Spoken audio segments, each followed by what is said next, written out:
Okay, we have started this we're gonna be trying to do some VMware security configuration as well as the vMotion, which will be that experience will be. We're going to talk about vMotion. We're going to try to do that vMotion today for our virtual machines. Okay, zooming.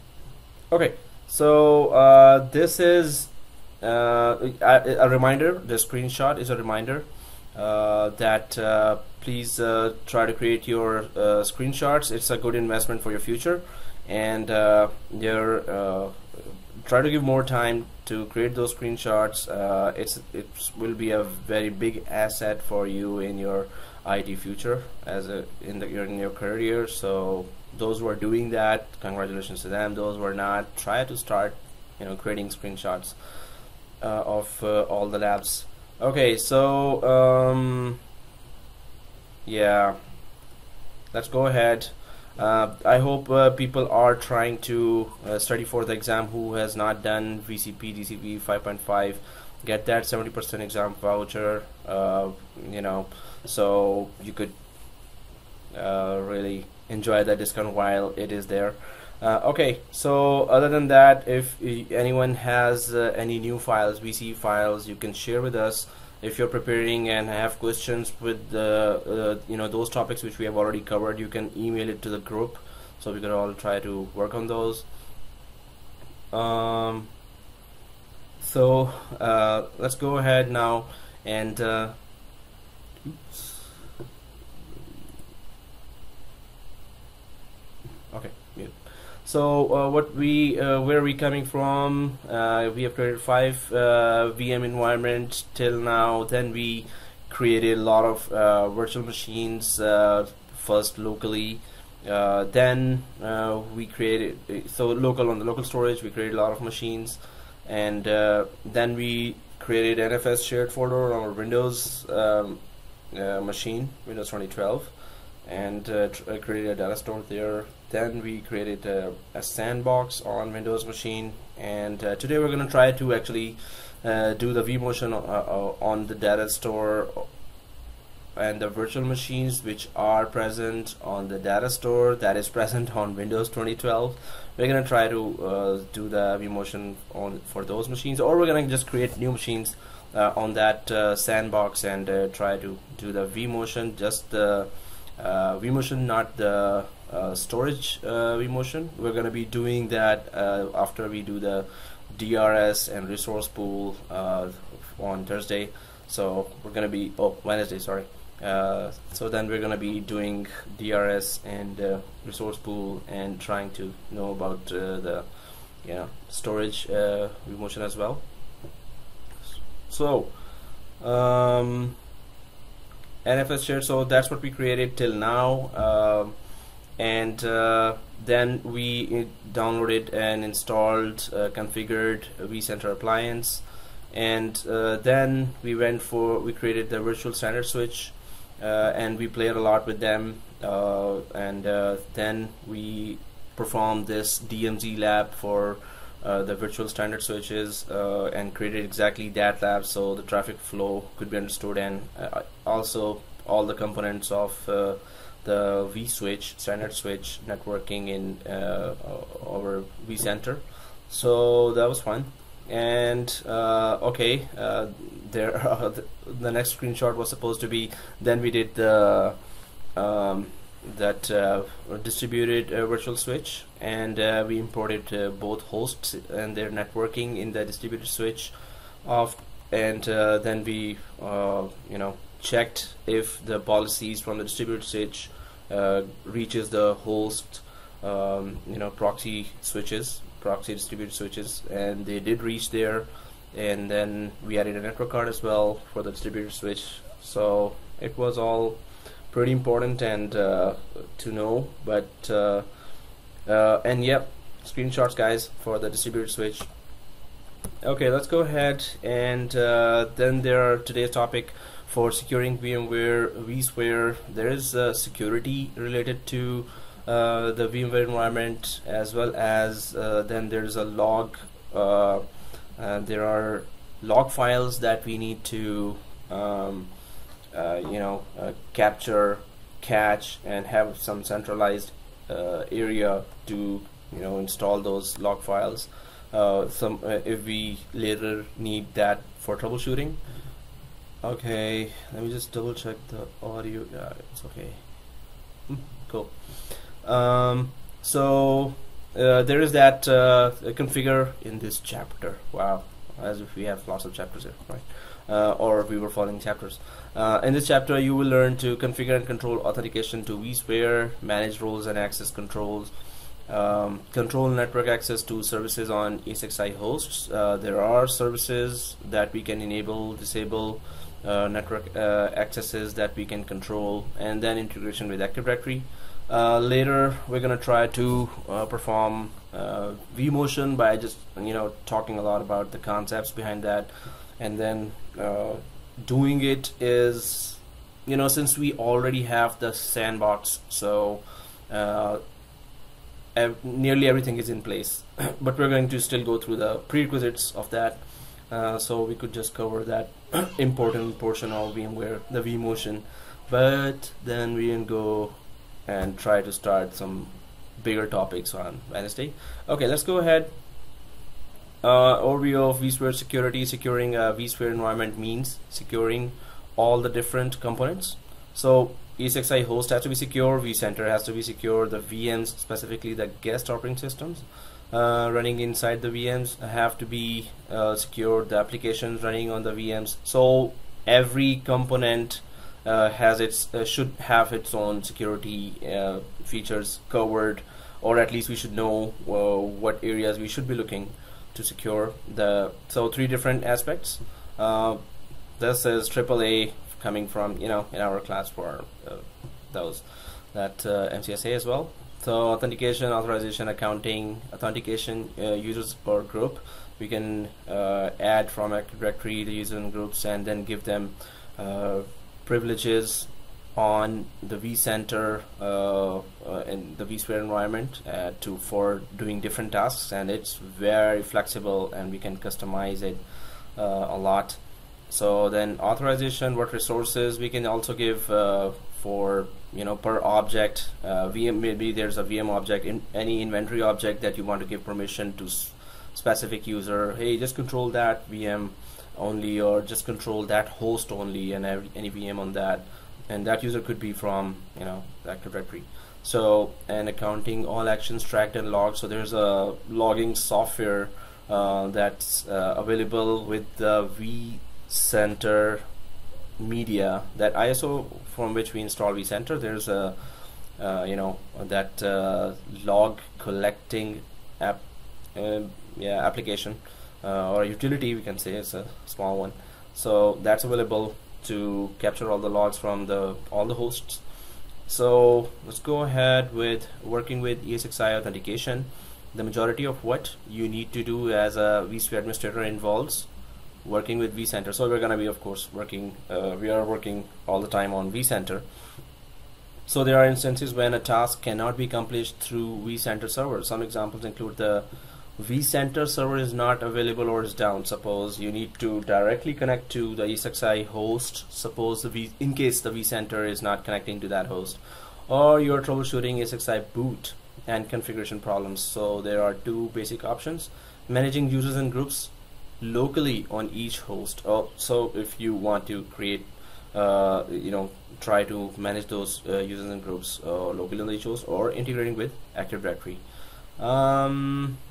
So we have working with ESXi security, roles are assigned to users and groups. There are huge amount of roles there, and then we can just we already have some users already present there, one user present there, at least administrator at vSphere local. So we can assign roles to objects. So we're going to do that when users / groups are combined with roles. So you can create custom roles. There are already pre-created roles. Then there are custom roles that, okay, let this guy handle only starting and stopping of that particular virtual machine, or that set of virtual machines. and whatever is relating to that virtual machine, you could just customize it to that level and assign that privilege to just, you know, the users that are available there. So by default, only root can log into ESXi host. When admins on vCenter server can log into vSphere clients. When AD admins, so we're going to be adding those, but already we're going to see there's our domain has been detected there. So we're going to go there and check. Need to create user specific roles. So we're going to create some user specific roles and user permissions instead to just default root, or you know, so not only the root should be doing that, but we can add the users to do that too. So vCenter cannot be installed on domain controller. We know that we did not do that, hopefully. Okay, actually one of us did that, installed. So Shah, how's the you know, vCenter going on the domain controller? So till now, any specific errors coming? Shah, you had installed the vCenter on the domain controller, right? Which is also, you know, we can just save for our lab environment, we can just save time and not time, we can save the resources by having least amount of machines to. So okay, I'm just gonna put it to so how is your vCenter on your DC going? So I'm just messaging him. Okay, so let's go ahead. So there's that should follow POLP, principle of least privilege. So least privilege principle needs to be followed. Don't give a lot. So there is this built-in vSphere security roles already present. We're gonna go there and check it out as well. So there's a no access, and then there are read only, then administrator, VM power user. Then there are all sample accounts that we can copy and create our own groups out of, or users, because they have the perfect combination of all the privileges that are required for this particular role, or that particular VM user, power user, VCP user, resource pool admin, data store consumer, network consumer. So there are sample customized permissions, so we don't have to go and search and ask VMware. Oh, okay, so okay, so yeah, you did SAN on DC, and oh, okay, yeah. Oh, I thought you did the vCenter. Okay, cool, thanks. So network consumer. So all these are the set of combinations that are already pre-created, just like in Windows environment. In domain environment, you have some built-in roles, groups that have already the customized permissions for that particular role. User role assignment lab on vSphere client. So this is one of the labs. So log into ESXi1 directly from vSphere client. Create a role called VM management, assign the role privileges to the role, restart VM shutdown, create user mic. So this is one of the user role assignment lab that we're going to be doing. Add mic to, so create user mic, add mic to VM management role, create a group call called help desk local, create an add to help desk local this user, create permissions for the help desk local group by adding to VM management. So we're going to be creating VM management role, then we're going to be creating a user, and then we create a group, add the user to the group, and then assign this role of VM management, which has just these two privileges of restart VM and shutdown VM. We can give that role to help desk local, and then there is that lab 2, assign web develop access permissions to web server, create a user web dev in local users and group in vCenter. So okay, there's that second lab within vCenter. Select the web server and add the permissions. So we're going to be adding a permission, and then you know, trying to know where which thing is where. But let's talk a little more about this. So managing users and groups locally, usually 2 or 3 accounts are all that are needed for access to an ESXi host in case one of the user accounts is unavailable during situations such as user vacation, sickness, or accidents. So administrative overhead of managing only a couple of accounts across multiple ESXi hosts. Two ways of managing users and groups locally. So command line and vSphere client.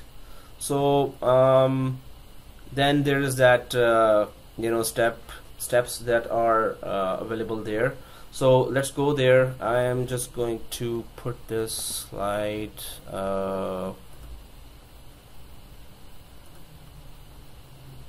aside, and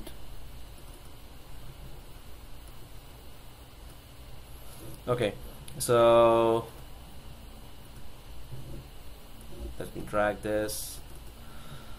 I hope everyone's environment is ready, and some of us are doing the lab with me, and let's try to do that. So launch the vSphere client, and the client is there, but it's open for quite some time, so I'm just going to just start that again. Let me put this. Okay, so oops, not the wizard. So I'm just gonna go to the client, vSphere web client,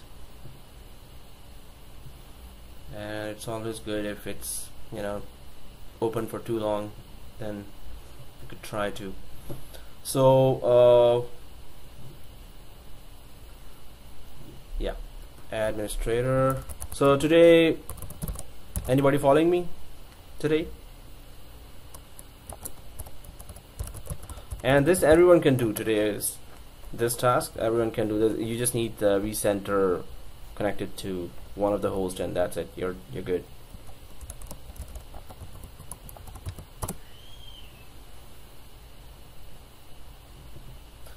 Okay, so where to go for the roles, and where alright, Shazal is following. Cool. I hope anyone else is also having. You just need two screens, guys, or two computers.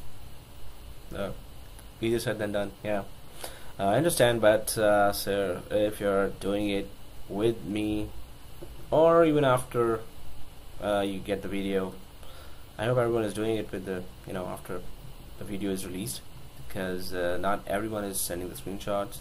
So launch the vSphere, then vCenter server. So select the ESXi host from the inventory list on the left. Well, just go to the ESXi host, click the. So I'm just going for the ESXi host right now. Oh, okay, that was. So guys, do you still have the host under one data center? So I already moved the host from Toronto to New York. I think we know how to move. If your host is under Toronto, all you need to do is right click and click this move to. It will ask where to move, and if your host is in good condition, it's going to move it right away then and there, not asking or going through a wizard. So I'm already there. I've moved the ESXi01 from Toronto to New York server, to the New York data center. Oops, I already have the cluster ready. Okay, that's gonna be confusing. So just remove from inventory. We're gonna be creating clusters soon, and there's a lot coming for that. Yeah, it's good to move. So yeah, it's Isha, go ahead. Any effect on D switch after move? No, keep the D switch there, because if you see my environment, if I show you the virtual switch is there, the distributed switch is all still showing. And what we're gonna do today, even if the D switch is there, we can just have the local switch available. We can do all the tasks through local switch. So yeah, leave the D switch there where it is, and we can just create one extra switch, and it's not going to affect the distributed switch. So okay, what I was trying to do is settings. So I selected the host, went to the settings, inventory list, and then click the local users and groups. Oh, what's going on? So yeah, this, let me check this. Oops. You know, in vSphere client, once you are used to that, where finding simple things is so you know, frustrating sometimes. So roles are there. Okay, so I'll just open, we can go to the roles from here as well, or if we go to vCenter and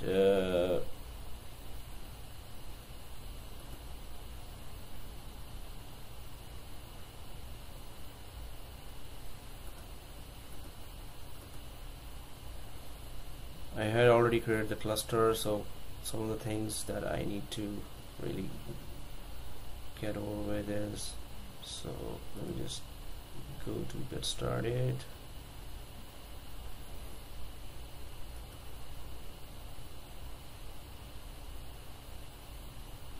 I should just go to the roles directly instead of, you know, looking at all the options here. Okay.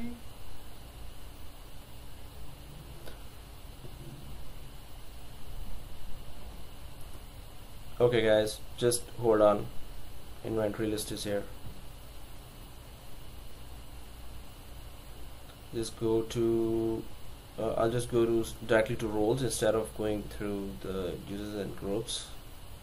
And that's I'm so used to Active Directory, so okay, let's just go to Active Directory and computers, right? So okay, vCenter, I'm just gonna go home and just go to roles where it just appears right away. Okay, so there it is, roles, and there is your users and groups. I just wanted to see from the host level, but if you go directly to roles, then you know it's easy, just one click. So these are all the ready-made roles there, and if we want to add anything, so we can see this, that server2.vmware.local, and that's the only thing that's showing here right now. But if we go and check here in users and groups, there is that KRB, Kerberos TGT, or you know, that ticket granting ticket. So for the Kerberos, authentication is there with the vSphere.local. If you remember in Windows that we have Kerberos you know, authentication going on in Windows domain. So this is vSphere.local. We have server2, which is the local this server on which the vCenter is installed, and the local users created on this Windows server on which the vCenter is installed is guest, my name, my username, and the administrator. That's the local administrator, right? So there are these three sources from where we can grab any types of users and groups. So if I go to my domain, in your case it's your domain if you're clicking there, so in users and groups, and then you go for your domain. Now whatever users I've created 80 user01 only, and user by name, my name, so these are all the actually users and computers that it's showing from Active Directory. It is already have an integration, so through LDAP protocol it's trying to it can access all the users and groups. So if I so how quickly it gets anything, you know, created in Active Directory, if I just quickly create one new user, because I'm going to be using that I'm going to give that user a role. So I'm back on my domain controller and I want to create a new user. So if I go on my domain controller and go to tools and go to Active Directory users and computers, what I'm trying to do is to create a new user, right? So and then we're gonna be giving the assigning that users some roles. So I'm just going to create new user in Active Directory. So in the users folder, right click, go to new, and then go to a user, and then okay, so it's VM junior admin. Wow, is there any longer name that you could come up with? So VM admin, just don't say junior. Junior means that you know, expect disaster. Anyway, no, I was a junior admin, so come on. Okay, I did do some disasters, but that was just genuine curiosity. Come on.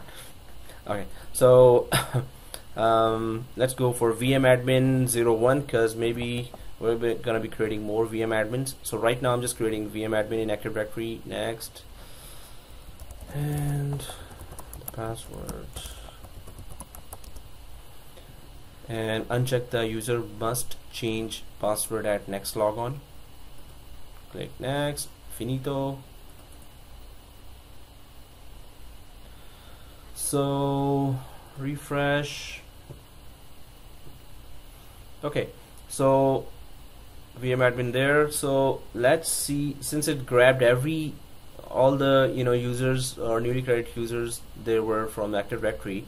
So if I go to some other area or roles and then come back, so VM admin is not there yet, but it's going to be there. So let's just see the local or vSphere.local users. Administrator is still there, administrator at vSphere.local, which has the all the privileges to do anything. And if we go to the properties of this, we can just change the username password for that. So let's go and create some roles. I just wanted to check again by right clicking the VMware domain that, okay, there it is, VM admin we just created there, VM admin01. So it gets updated there. And okay, if I go edit user, we can just change it's an Active Directory user, it's not a local user, that's why we cannot change anything here. It's but we can change from Active Directory anything, right? But whichever are the local users. So this is also an Active Directory user. If I go edit user here, surely I cannot change it. Administrator, it was created here in VMware. So still in this screen, no, this is the domain administrator, not the VMware administrator. Domain, so VMware administrator is this one only. Okay, so we can see that more options are there if the user is created locally here. I am back here with vSphere.local in the users and groups. If I go do plus, and what was the user Mike? Mike on VM. So password, it's not Mike Ontario VM, it's just on VM. So like I'm just saying that it's not coming from Active Directory, it's on the vCenter itself. We're creating Mike the junior admin. Okay, why am I so much mentioning junior admin? Anyway, so, and the description, curiosity kills the cat, and you get the point. And then right, so whenever you're giving a to a new guy, you could just use paraphrase just to say, hey, can you not create trouble for me, please? Okay, anyway, this is just kidding, joke. I was a troublemaker, really. But when you really play with the technology, then you learn, but just try not to play with the technology on production environment. Okay, so Mike on VM, this is, so we have this user, and then we have a set of these users, or 2 users from Active Directory, 2 users built in to vCenter.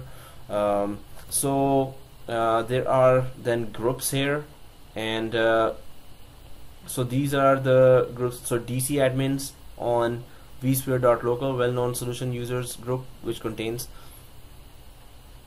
yeah. So so mic on VM is created inside on the ESXi host exactly. So but it is created in the vSphere.local domain actually. So it is, so you can just assign roles for any of the hosts as you know from the vCenter. So we're gonna go to the roles and we can assign those to this locally created user. But since you put that question there, so vSphere.local, if we go there, so it's created in the vCenter. So we'll later try to give this user rights on both of the hosts or any one of the hosts, or try to give the rights across, you know, to the other data center. We're gonna try that all step by step. So what we have done this till now, according to the slide, is that we've gone through the local users and groups, and then we have created one user in Active Directory and saw that it got imported here as well. So we didn't have to do anything manually. It just started appearing here from my Active Directory domain, as well as we can create inside the vCenter the users. So about the groups, and there are all these groups are all from built-in groups of vSphere.local, and if I plus sign this and group name it, new vCenter test group. Today I'm just coming up with all the long names, and we can create that. So new vCenter test group, and then we go for edit group, which just gives us the option of, hey, you want to give descriptions or not. So then we go for group members here, and suppose, so this is the new vCenter test group, and which has no privileges for now.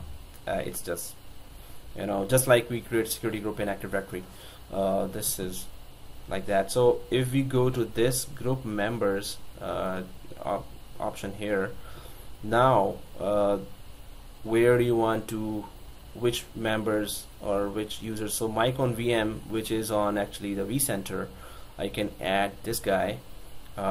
If I go for Active Directory groups, can I add anyone from there?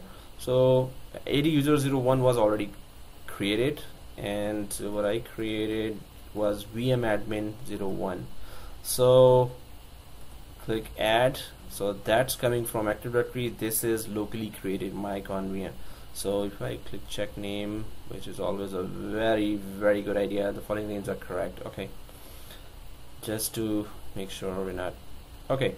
So I pressed OK, and those two users, one from Active Directory and one from the locally created user on vCenter, both been added to the group that has been created actually on the vCenter as well, and it's not created in the Active Directory.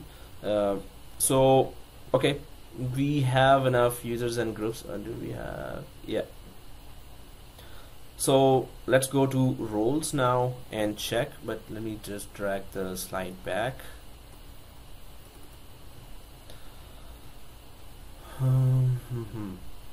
So on the local users and groups tab, you can create new users and edit existing users or groups, including changing the password and delete users and groups. Yeah, we can do that. Okay, so creating a local user group, create a local user group using the vSphere client. Then the steps are there where I just did that. So create, right click a blank area of the local user and groups tab and select add new user. I just created that. Supply a login, a UID and username. If you do not supply UID or universal ID, you know, that long alphanumeric address, the system will assign the next available UID starting at 500. So we can see that from commands which from, you know, Power CLI. If the ESXi host is being managed by vCenter server, UID 500 might already be taken by the VPX user account. VPX user account is already there. We're going to be talking about that as well. Enter and confirm the password, which I just created a user, Mike on VM, right? So this is that thing that if you want this user to be able to use the ESXi shell, check grant shell access to this user. Well, we're going to be going there and trying to, so this option was not there, grant shell, but let me check, what did I miss something? So if I go there to, oh yeah, there was that application users. So there's that application is interacting with these user accounts, vCenter, web client. So these are the applications. In the local users, so okay, so these are the user groups for the vCenter. When this slide is talking about the local users and computers, which is local to the host. So that's what I was trying to see before. So let me just open the vSphere client as well. Sometimes things are a lot easier to access while it is logged in. Administrator at vSphere.local. And one more thing is that if we go to the, I'm just going to visit the ESXi management console here. One of the ESXi management console.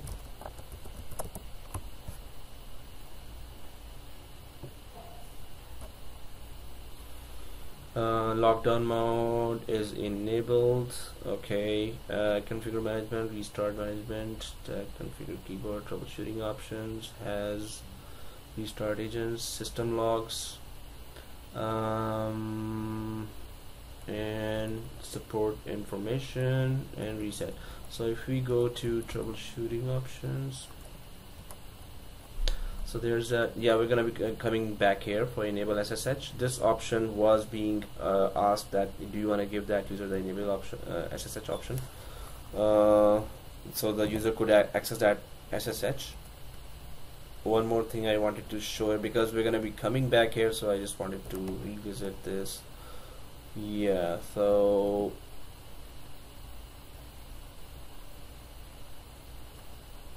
configure password. And I don't want to change the password, just wanted to show this or visit this once. So what we need to do is we can do that from, okay, there is the older client that we have, and if we go to the configuration of this client, resource allocation, permissions, yeah, there is that user and group, maps, storage views, and harvester. So permissions has this user group, and we can create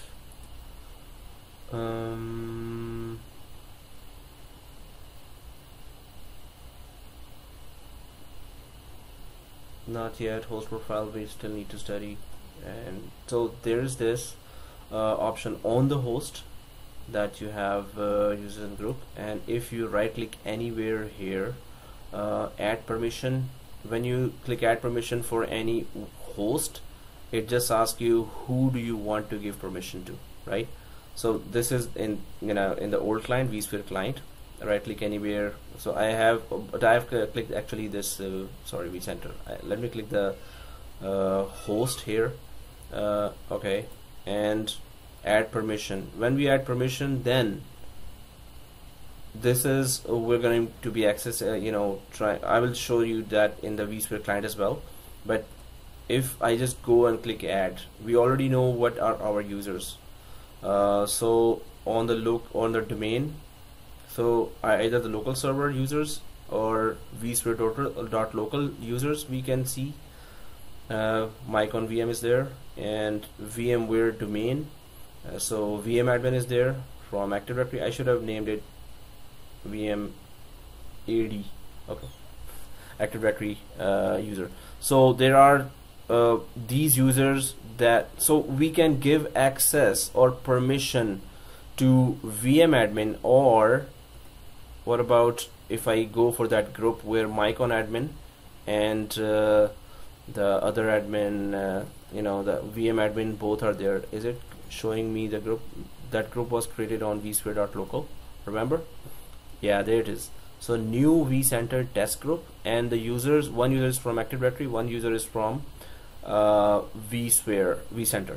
So if I want these guys to have some kind of privilege just on this host, then I can give it right now. So this is from the old client, so but we are using the browser based, right? So if I, so all this is already created, the group is there, 2 users are member. I want to do the same thing on the through the web client, which I was just doing from the vSphere client, where it is terribly easy to do that. Oh, it's all about getting used to it. So I'm just gonna go to the same ESXi host now, and then manage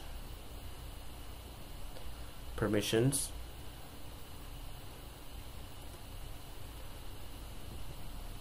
and plus sign. So that same area is coming now. If I want those 2 guys to have some kind of privilege on this ESXi01 host only, I would go for that area where I created that vCenter group, so vSphere.local, and not the users, show me the groups, and there's that group, new vCenter test group. Click that, click add, check name, correct, okay. This group has been added, and so far the role is no access. Propagation is yes if there are, you know, others in the group or subgroups. The access would propagate down. So right now these guys are added here, but they have no access at all or no roles. So they're already created read only, that you have read only access, which is the best thing, or best idea to do, best thing to do. And then administrator access, definitely don't do that. Virtual machine power user, sample, and virtual machine user. So virtual machine power user just handling the virtual machines, not the host, right? And then there are we need to create a role and come back here. So we could see that custom role where these 2 users are supposed to just start or shut down virtual machines. But the thing is that we get the idea that, okay, if you want to give any roles, assign any roles of vCenter environment to any of the users, you could just, you know, get 1 user from the Active Directory, get 2nd user maybe from locally created vCenter user, and then combine them in a group. So, and then just, okay, let me just assign them virtual machine power user. And what they can do is they can browse the data store, and what else they can do? They can cancel task, schedule task, so create task, modify task, remove task, run task, you know, any tasks that when you right click. And then there is configure virtual machine, interaction, configuration. Oh, now they can do a lot there. Disk lease, add disk, add new disk, advanced, change CPU. So there's a huge amount of tasks now that they can do. Interaction. Okay, answer question. So that if you want this type of you know, freedom or remove snapshot, they can mess with the snapshot as well. So power user has, you know, too much power. You would be thinking again to give power user role to anyone, or we can just create a copy of this role, give it some other name, put some extra customized privileges to that role, put a new name there, it will start appearing here, and then we can assign it to that user, right? But okay, these two users in a group are actually assigning the role, have been assigned the role of virtual machine power user. But what is this propagation to children?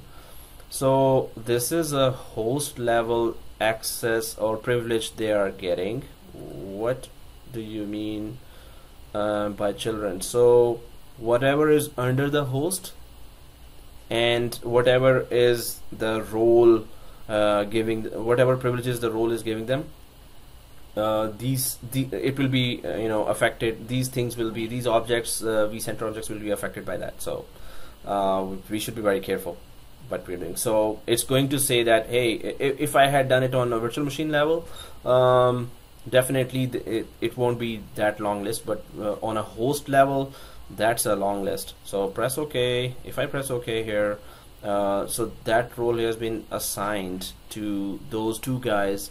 They can handle virtual machines, and we saw the privileges they have now over the host. So if I go to the data center and go to manage and go to permissions, so there's still that administrator from vSphere.local, but definitely if I just want to give it to just one user who I know is very good in VMware, has very good background, etc., etc. So I'm just gonna that person's account has been created in the Active Directory, so I'm just gonna drag him from Active Directory, AD user 01, Active Directory user, check name, press OK, press OK again. So there is that AD user being added, and on the data center level, I can assign him administrator, or the first few weeks, okay, can you just go for read-only role or virtual machine user, if we could. But these are just the roles available, but we now need to create a customized role that should appear here, and that role we could assign to this guy because we know he is so much experience in VMware. So we're gonna go and create some roles as well, right? I'm not, or for now I'm telling that person, okay, go for read only, and later I'm just going to assign you another role. But I'll still check the view children here. Oh, okay, so that's like data center level, right? So everything is there. Now whoever gets the role to this level is nearly administrator, right? But it's only this data center. Maybe there are huge amount of hosts here, and maybe there are even double the amount of hosts on the other data center, which this person has no access on. So okay, oh, I pressed cancel. Okay, so I'm just gonna go back home to the home button here, and then go to vCenter, or I can go to administration as well. It also, well, in administration I was already there in the roles. So we have had some users added from different sources and assigned permissions on different levels of this environment, but there is just no access role, and then there are all these roles as well that are their data store consumer. I could just add the user to this. If I want to clone role action, so this option here, from the sample I can just clone this role, and then so if I go clone, I could just see at least where on the data store. Of course, since it's a data store consumer, this means this role holder should have not all, but allocate space on the data store. That's pretty much it. So I could clone the data store role and then select everything in data store and then create that clone role. So clone of data store, or the data store admin is the new role name I'm creating, because I see that the data store role itself does not have enough privileges. So I'm just going to create my custom role inside the vCenter. The person can use, should you be able to move database, data store, remove files, rename data store. Yeah, data store admin, that's why. So I would give that role if that person has good background to, you know, the storage, the SAN. Then I would say, okay, can you handle data store for me? So data store cluster as well. Now it's all custom role that I'm creating. And now distributed switch, anything related to database, but also related to storage views. So I'm just trying to configure service, and okay, anything data store, I have configured that. But in production environment, I would really read that. I would really go for I would have those tasks in my mind. Okay, I want him to actually really handle the SAN environment from VMware perspective, and talk to the SAN guys as well if he's not having the privileges, and SAN team is a different team. So but I would tell try to give these roles. Then if that person is doing some tasks and it says, hey, I don't have privileges for that, and this does come under my job description, so I would go back and see which one really that task does, which extra privilege that task performs. So I would just go for that. Especially I was saying that do your homework. So there is this site that I would really recommend that you guys should always go for.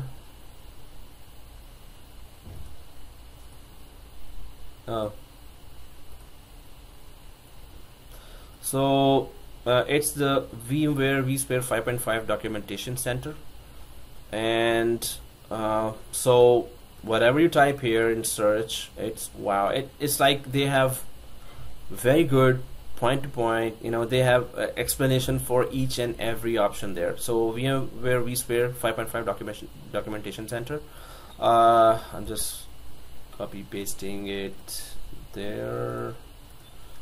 So, and we can just do a lookup for everything that is to be looked up when we are stuck with the VMware at least 5.5 documentation or any topic, and step-by-step information about that topic, or every option, detail of every option that is there in any of the topic we're doing. So anyway, what I was doing is I would do my homework and go for it. So right now I've created that role, a clone of that data store consumer role, and I've actually named it data store admin.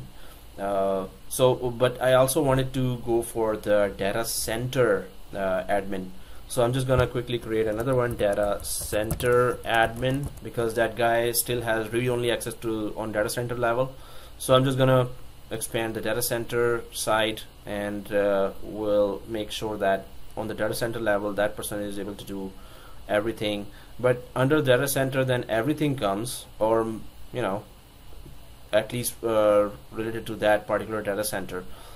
Everything is, resources are there, data stores are there, everything is there. But for now, just for practice, otherwise I would do my homework and try to know still what permissions, even if I'm giving that person a data center level permission, what permissions I should still not give that person. We still are limiting the people, trying to limit the people, even though they have huge experience.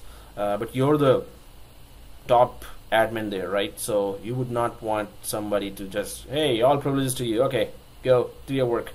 And next year, oh, that guy who's taking lesser money than you, he knows now everything, so thank you very much, it was nice having you here in our company. Oh, okay, so let's just get back to this. And data center admin, I have just selected all the data center related tasks, but I would just do my homework and go for whatever tasks are available under the umbrella of data center. Press OK. So I have created two admin roles. One I cloned from a sample role, and the second I just created directly, right? So there are no two custom roles. I know already that that guy admin user 01 was supposed to be given data center admin role. So if I go back to the data center level and then to the permissions, so I'm just going back to the vCenter, hosts and clusters, then manage. Oh, okay, so first the data center itself, on that level I want to give, then manage, then permissions, then plus. Okay, so now those roles should have been appearing, but let me just try to wait a little.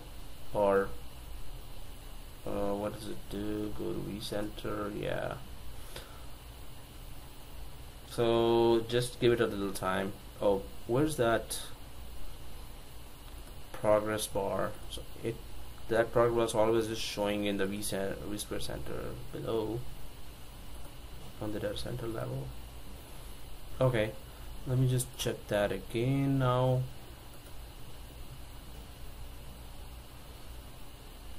So is there a refresh here on the host level? Nope. Don't expect everything Microsoft here. Okay, so permissions in roles. Oh, okay.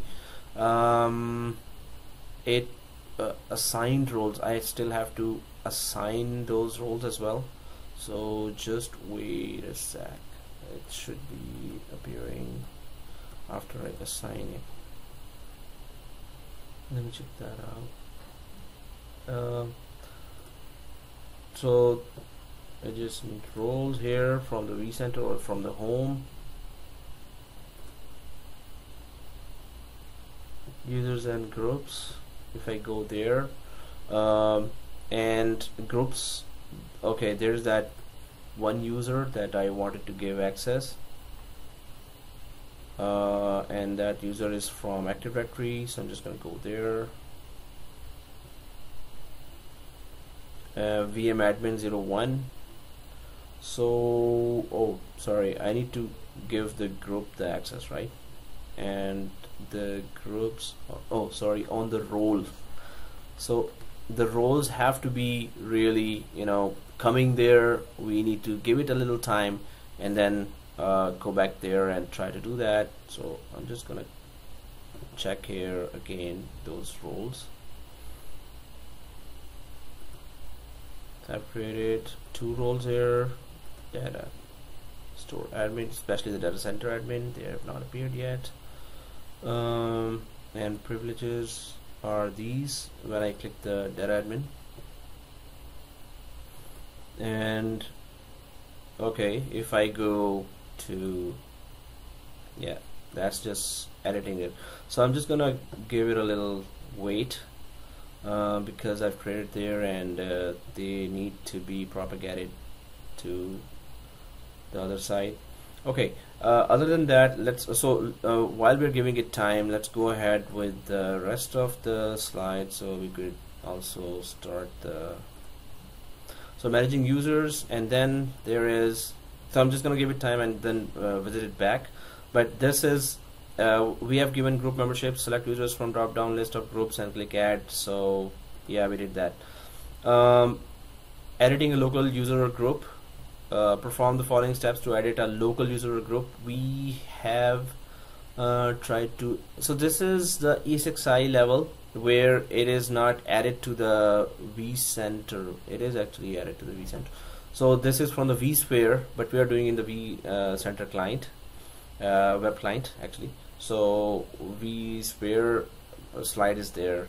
Click the users and groups, right click the user you want to modify, click edit. This opens the edit screen. From the edit, okay, we have nearly done that.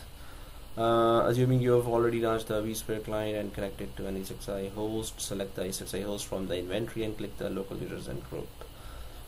Select the ESXi host from the inventory and click the local users and group. Okay, edit a local user. So what it's doing is, oops, Okay, just yeah. So yeah, it's the same screen again. Deleting a local user and group. See, this is not added to the vCenter. So this is the screen showing where it is just handling the local users which were not added, those hosts which are not added to the vCenter yet. Okay, so what we have done over the vCenter, we have added the users and groups, created users and groups, and added to the vCenter. Now I'm just waiting up for those new roles to be showing there. So security challenges: manually manage users and groups separately on each and every ESXi host. If you forget to delete, if you have created, so this is still going on, this slide is still going on for if you have not added the hosts yet to the vCenter, and you have to manage those, then manually manage those hosts, users and groups. So there is no way to centrally enforce password policies, although you can set password policies on each ESXi host. You have to do this separately on every host. Okay, we haven't added, I think I should just pass the slide, but I wanted to at least go through it, that if you are having that situation. In our case, I just created everything centrally anyway. So enabling Active Directory integration, that's what we need to do. Centralized security authority, Windows-based version of vCenter server already leverages Active Directory. Already, we just saw that we can look up to any user. We can add any user from Active Directory, because when we were installing vCenter, it did made that connection and integrated with Active Directory, got integrated with Active Directory. So 4 prerequisites to joining AD: ensure time on your ESXi host is synchronized with the time on the Active Directory domain controllers. I think we did that. So ensuring the time sync. So everyone knows where to go for time sync for each host. If we go to the host itself, I think for both hosts or any one of the hosts, I did the time sync, and it was in manage. So that's the data center level. So on the host level, there is that manage, and then settings, and then there was on the system licensing host time configuration. There it is. So, and it is enabled, and 100.1 is my domain controllers. Yep, we are all set with the ESXi01. That's why on ESXi01 Active Directory was also okay. Oh, I did not do it on ESXi02. Sure is. Okay, so I'll just click edit. So where did I go for that? The host, then the manage, then the settings, then under the system there's time configuration. So I want this host also to be integrated to the Active Directory. So the first prerequisite is that it should be in the time should be integrated to the Active Directory. So use network time protocol NTP. So the service is stopped. We need to start and stop with port use. Okay, first of all 192.168. I'm just putting the IP address of my domain controller. Click start. So that the other host could also be synced with the Active Directory, so we could have users and groups adding to the other host as well, the ESXi02. For now, both hosts are in one data center. This is also because we're gonna try to do vMotion, so we just wanted to without DRS first. Then we're gonna let the DRS do that automatically. But first we need to know that our vMotion is working or not. Okay, so service will be started one day. Press OK, and it should be shown. Yeah, running. Okay, cool. So this is done. Then they were saying what? So if I drag that away, so prerequisites, the time sync for the second host is done. Ensure that your ESXi host can resolve the Active Directory domain name and locate the domain controllers via DNS. We already added in the DNS the FQDN of those hosts, and yes, because we added through FQDN those hosts to the vCenter, so we're good. These points should be okay. The fully qualified the FQDN of the ESXi host must use the same domain suffix. Yes, we configured that as well, and you know where we configured that, right?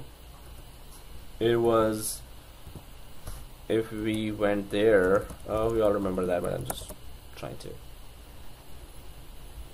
to here in the DN configure management network, and the DNS suffix is here. Yep, VMware domain.local. In my case and in your case, the suffixes were added when we created the lab first. So some of the work is already good or done for both the hosts, and the other thing is, and then you must create an ESX admins group in Active Directory. ESX admins group. Put the user accounts that should be permitted to connect to an ESX. Well, that's also, I created a VM admin user in Active Directory, right? Instead, it should be put the user accounts that should be permitted to connect to an ESXi host in this group. You can't use any other group name. It must be named ESX admin. So yeah, we can try that. And yeah, actually that's kind of so perform these steps. Okay, so then they say if you really want to integrate with Active Directory, then there is that login into the ESXi host using the vSphere client and authenticating with the root. Select the ESXi from the inventory and configuration tab. We already have the integration, so but I just wanted to make sure the second one is integrated as well, and which it is. The only thing remaining was the time, but I can check if it is looking up from Active Directory. Oh, seriously, you did see that, you know, there was that group which I added in the permissions. Okay, I added it for ESXi01, and yeah, there it is. So that group that I gave permission on ESXi1 is showing here. Oh, let me check that roles area again. Oh, there you go. Data store admin and data center admin. Oh, okay, sorry. So data store admin, data center admins are there, which I just created and gave custom privileges, and so that person still has, so data center admin, I'm just going to select that. You know, there was that task that ESXi, oh no, that was on data center level, sorry. So I'm just going to go up to the New York data center.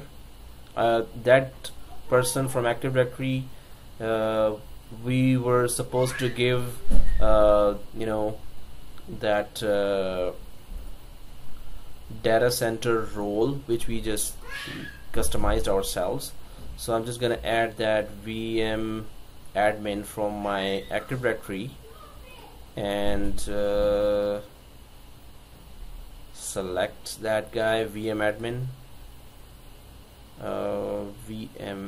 there it is, and add, press OK. Now that custom role I wanted to give over the data center, the whole data center, and I have done, you know, I'm supposed to do my homework, where that the custom privileges I have selected are the ones that are required and nothing more is given. If you give something less, then the user will say, oh, I cannot access that, and this is my job as well. So you would just know right away, oh yeah, you would confirm, okay, that's your job, yeah. So you would just go ahead and add that privilege as well.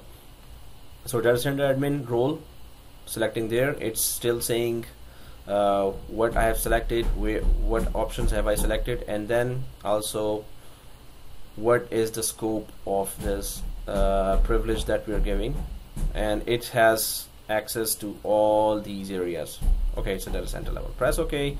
So this guy here is VM admin 01. Now before it had the, you know, just the read only role assigned to it. Now data center admin role has been assigned to it. Press OK, Okay, guys, just a second. There's a huge amount of knocking going on. Mutiny from kids.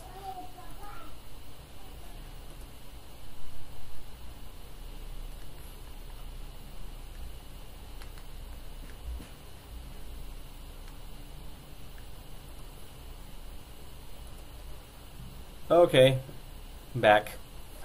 Kids. Okay, so yeah, let's double checking the video. Yeah, okay, and audio. Yeah, that sounds okay.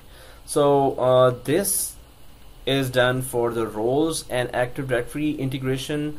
There is one other way to make sure that the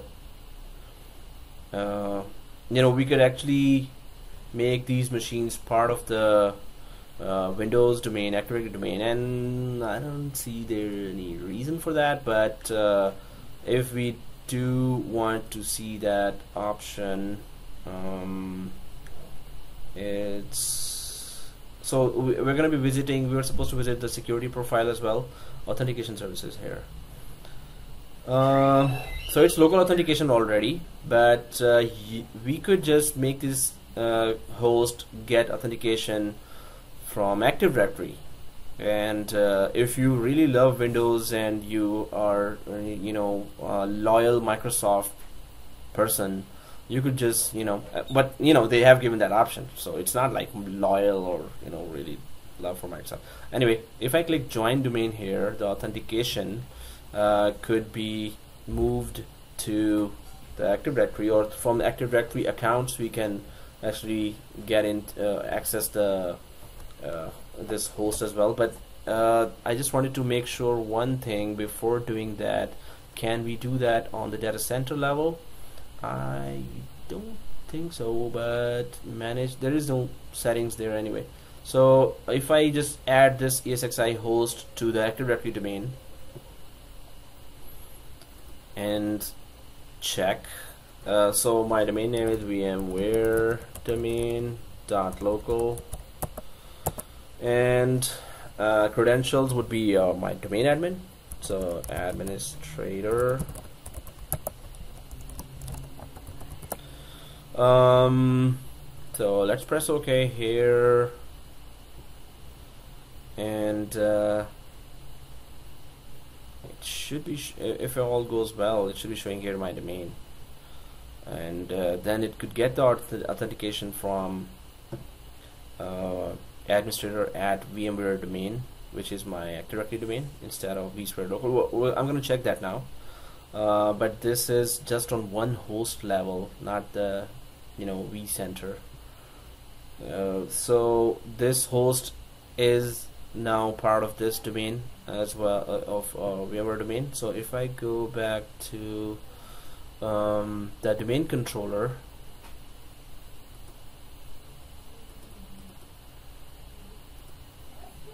this is domain controller and computers. Does that yeah, E6I01 is showing there now as part of the domain computers. So it's just authentication between the authentication for this host can be done through Active Directory accounts as well, instead of you don't want to give the root access, and but you would not want to give everyone the access to this ESXi host, but also you can define that access as well, that okay, as long as you're Active Directory user, but I'm going to assign that role of login from Active Directory account, and then only you can log in from that Active Directory account if you are assigned that role of, or you are allowed as an Active Directory account, if you're allowed to do that, to log in through Active Directory account. But this authentication services here, I just wanted to make sure about one thing.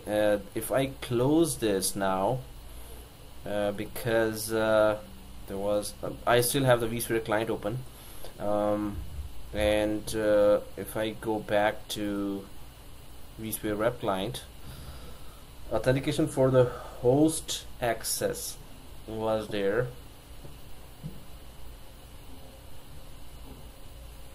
and one host was given access. So I can, since I just logged off from there, I don't want to log in from vSphere client in case, although it's not possible, but if I log myself out, first of all, I'm just gonna check if vSphere.local is working, but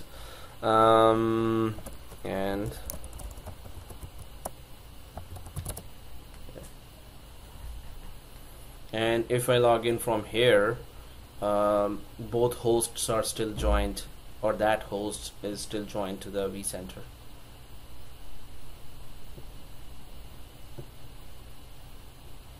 Then I'm going to try to integrate more roles there, and hosts and clusters directly.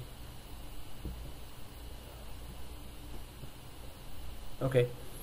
So authentication service, there will be that extra authentication from Active Directory. Yes, this is our guy, and he's okay, our host server.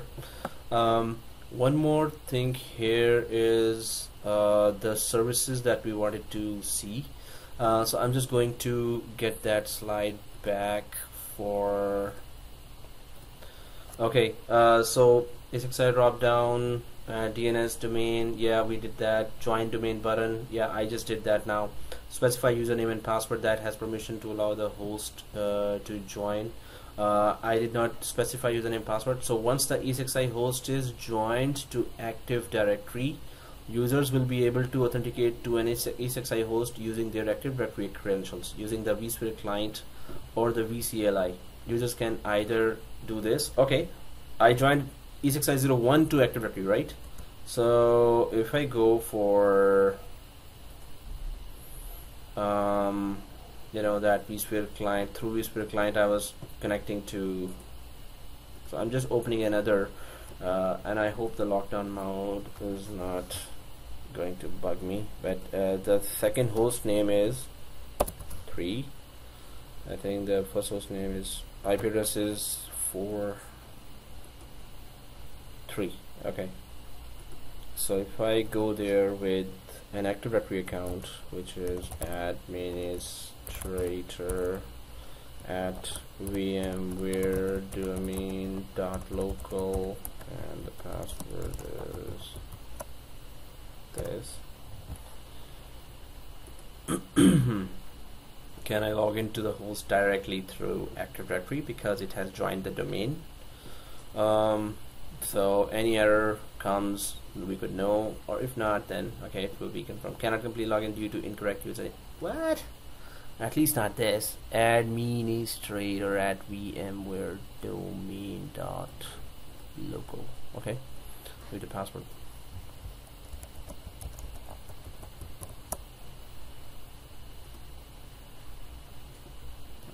The error should be something else, not at least the wrong username password.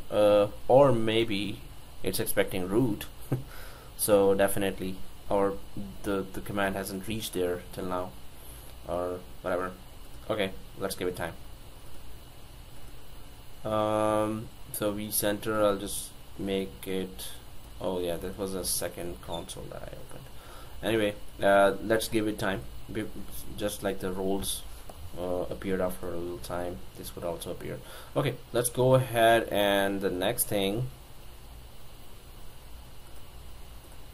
so okay, and then there is that controlling access to the ESXi host through direct console user interface, or DCUI. I just went there in troubleshooting mode option, and you can enable ESXi shell and SSH through PuTTY. We can connect. We're going to be connecting it later, and we're going to try to play with some of the commands for the same task we have done already. Many of the tasks we're going to try to do with Power CLI as well, and for that, of course, we have to enable that. So it's important to secure access to the host via the physical server console, and limiting direct console user interface, DCUI, access to users. Controlling local CLI access. So ESXi has a CLI environment, so we can just the option we just saw that. So access the console of the ESXi host using the physical console or some KVM mechanism. press F2. We just went there, right? So we pressed F2, then I went to the troubleshooting options, then I showed you that ESX environment.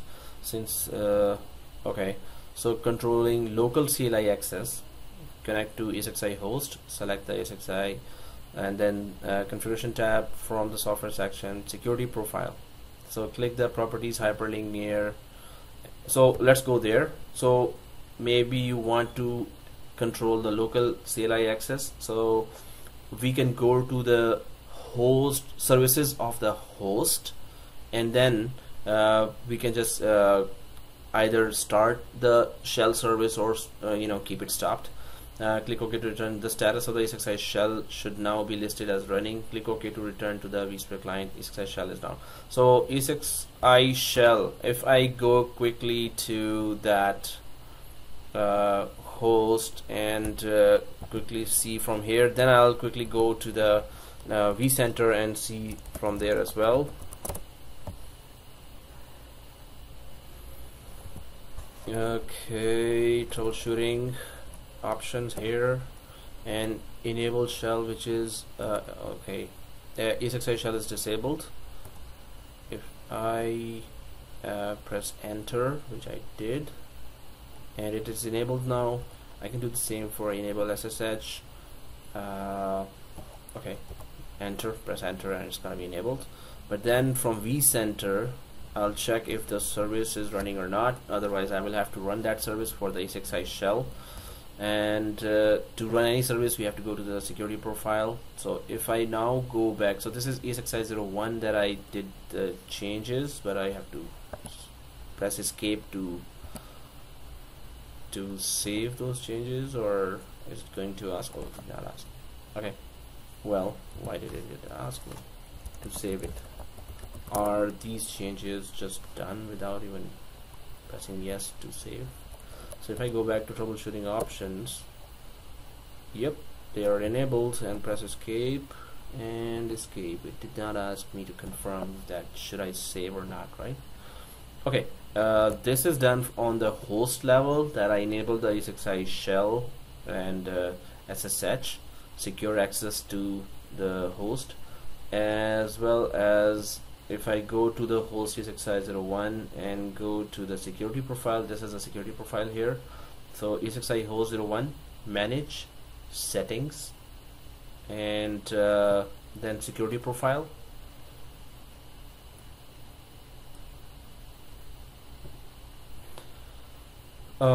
So there is that, firewall should be having all these ports, which are for different vSphere, vCenter components. All the tasks or all the traffic related to these ports are open, and the firewall administrator should have the list of these ports. Hey, keep them open for access to between the two hosts if they are in different segments and they're protected by firewalls. Okay, so there is that long list of firewall ports, and then there is those services in the security profile, and there is that ESXi shell. So if I click edit here, and ESXi shell is running. It was not. Maybe when I was trying to practice. So let me, I'd already visited this area here, so I'll just go to the same area in ESXi 02, which I think I did not touch before when I was visiting it. Also, I did not enable ESXi 02 directly in the host. So if I want to see the same service, ESXi shell here, where I did not touch that on the management console directly, yeah, ESXi shell by default, both SSH and ESXi shell are stopped. If I enable from there, are they going to be running? So I'm just gonna quickly just check that if I enable there, do I have to enable here as well, or do I have to visit this option? So I'm just gonna go to troubleshooting options, and it is disabled. Press enter. Enable. Press enter. These two services should be actually running, but I'm just making sure. So escape. Strange. It is a configuration change, but it's not asking, confirming, it's not restarting those management services, which is, well, not strange as well. So I'm just going to check if those services are going to be automatically running now. Well, they're still stopped. Maybe it did not reach there, or yeah, we have to visit, as per the slide, we have to visit that. So start E6i shell on this, because I visited already the E6i01. Okay, so we have to separately visit. Okay, it's still appearing there. It's the task is still going on. No.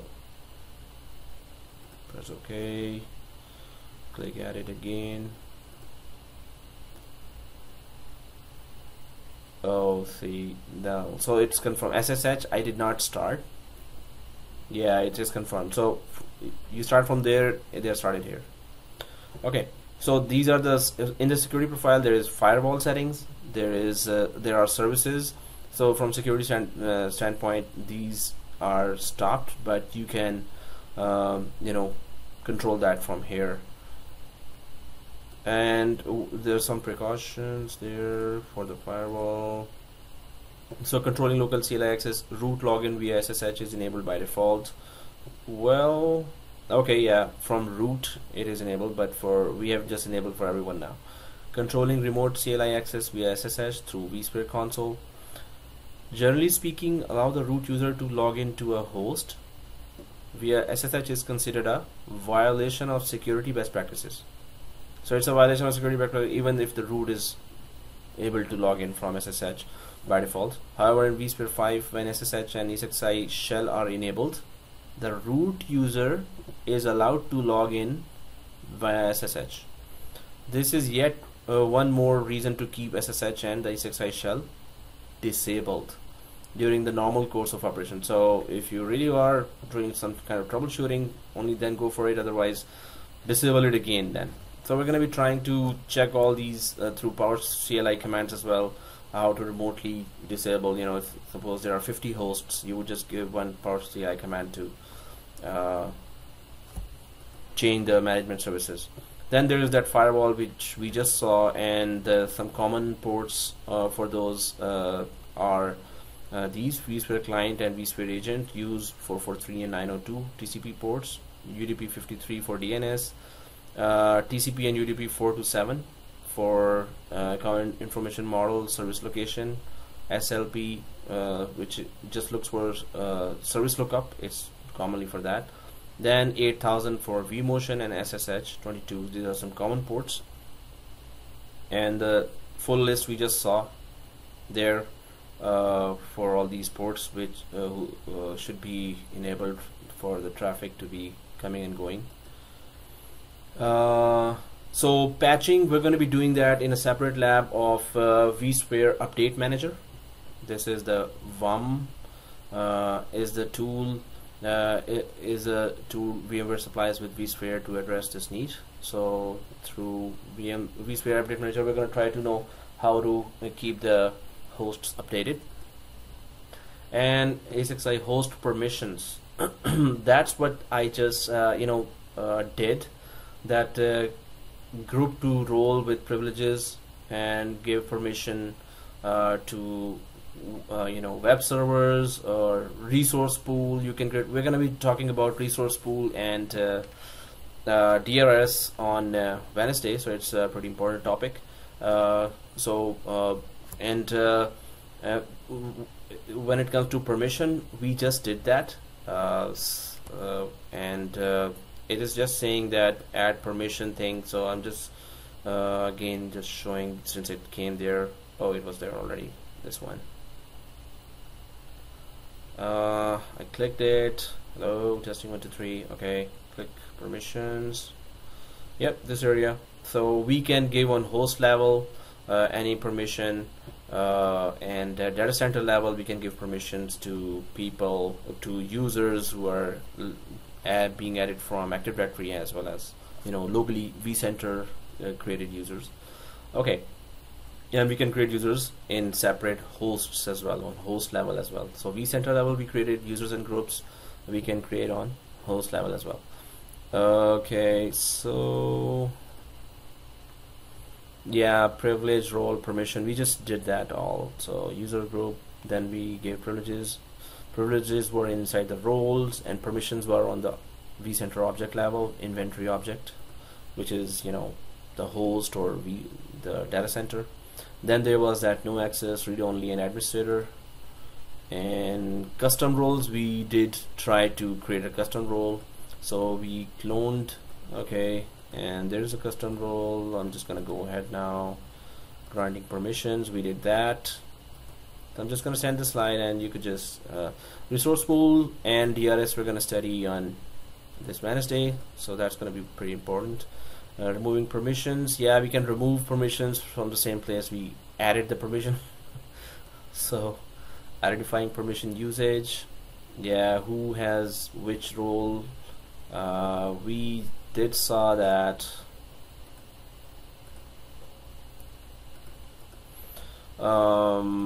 So when I go to vCenter, go directly to roles, oh sorry, home, either we go for administration or we go to roles. Okay, so it was saying that who has which roles. So if I go to data center admin, on the right side, privileges, what privileges it has, so we can see that these privileges are for this group. And does it go for the users as well? That which user has what list of privileges. So we can look up actions, edit user. Well, this is a built-in user, so if we look up the Active Directory imported users, VM admin, actions, edit user, I don't think so. We did here. So it would be different area to check for that. Client plugins. Oh, well, I'm just checking that. Not. No. And configuration. Yeah, also configuration, password policies. We already have. We can just change that, just like you would remember in Active Directory, in group policy and account lockout. So there are these password policies as well here as well. Maximum length you can change, minimum length, and character requirements, uppercase, lowercase. And then there's that lockout policy, the maximum number of field login, 5 time interval between failures, 180 seconds. Identity sources is, so already Active Directory is added and the local OS is there, so the identity sources are there, from which it can identify who's coming from where. So these are some of the areas where we can really try to check the security of vCenter environment and host. And yeah, identifying. Okay, configuring ECXI host, logging, that was the last thing for the VMware security, which is that host logging. It says that the system logs provide a record of an account or an accounting of the actions performed, the events encountered, the errors experienced, and the state of the ESXi host and the VMs. Every ESXi host runs a syslog daemon that captures events and logs them for future reference. An administrator would have to connect to each host individually in order to review the logs for that host, right? So booting from SAN or using vSphere auto deploy, logs are stored in memory on the ESXi host, which means they disappear when the ESXi host is restarted. Really? So that's not good. If there were so many logs created on an ESXi host and somebody restarted it and they're gone because they're in the memory. The typical solution is the use of a third-party syslog server, a server that runs a syslog daemon and is prepared to accept the log entries from the various ESXi hosts. So we now know that, oh, if you want to have the logs accessed, and just make sure that it's not restarted if the disaster did strike and you wanted those logs there. So to make things easier, VMware supplies a syslog collector. So this is a utility that we can download, and it would start collecting the logs from the vSphere environment. So as an installable service, you can install onto a Windows Server based computer as a service pre-installed on the vCenter Server virtual appliance. So if it was a virtual appliance, we can just download. How to install the VMware syslog collector on a Windows Server based computer, and how to configure your ESXi host to send their logs to this centralized syslog.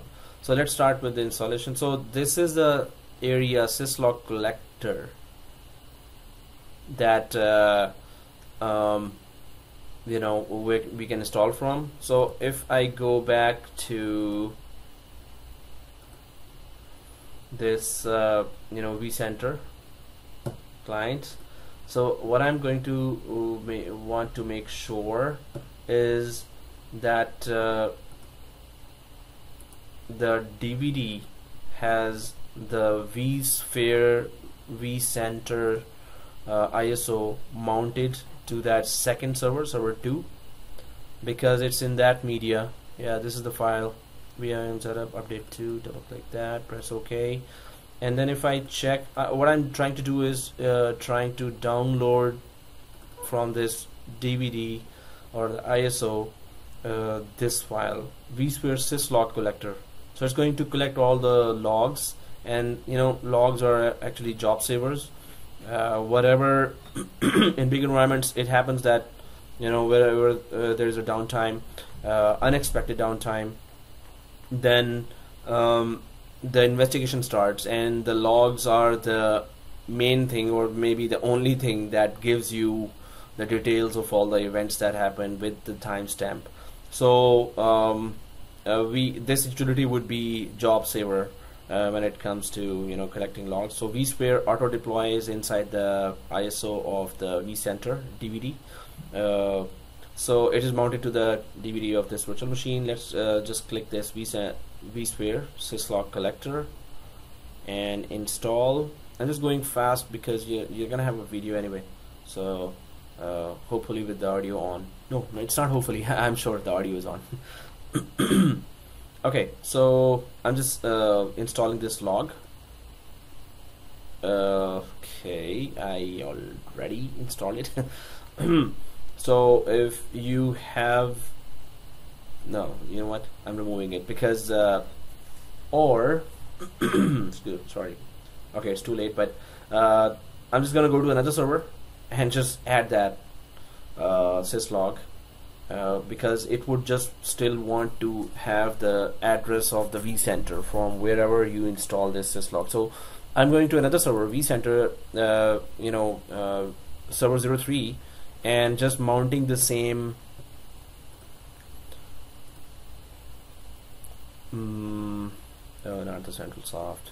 Oh, okay, that was not good. VMware software ISO. Yeah, so I'm just going to install the syslog to another Windows server in the same network environment. So, and there you go, the ISO of the vCenter, and there's that syslog collector. Install. Okay, because it asks for lots of information, not that much, but we need to see what information it asks, and this could be one of those very important things that every VM administrator should know or have, that the logs are being collected for all the hosts. So next, size of log file before rotation, so it's 2 MB, and log rotations to keep after 8 logs, then it would copy or overwrite the previous logs. Next. Excuse me. So there is that standalone installation, and then there is that VMware vCenter server installation. So it is supposed to integrate with VMware vCenter, and let's just click that. Next. So it's asking for vCenter server information, provide the necessary information about that. So IP address or name, let's go for FQDN. So it's server02 dot VMware domain dot local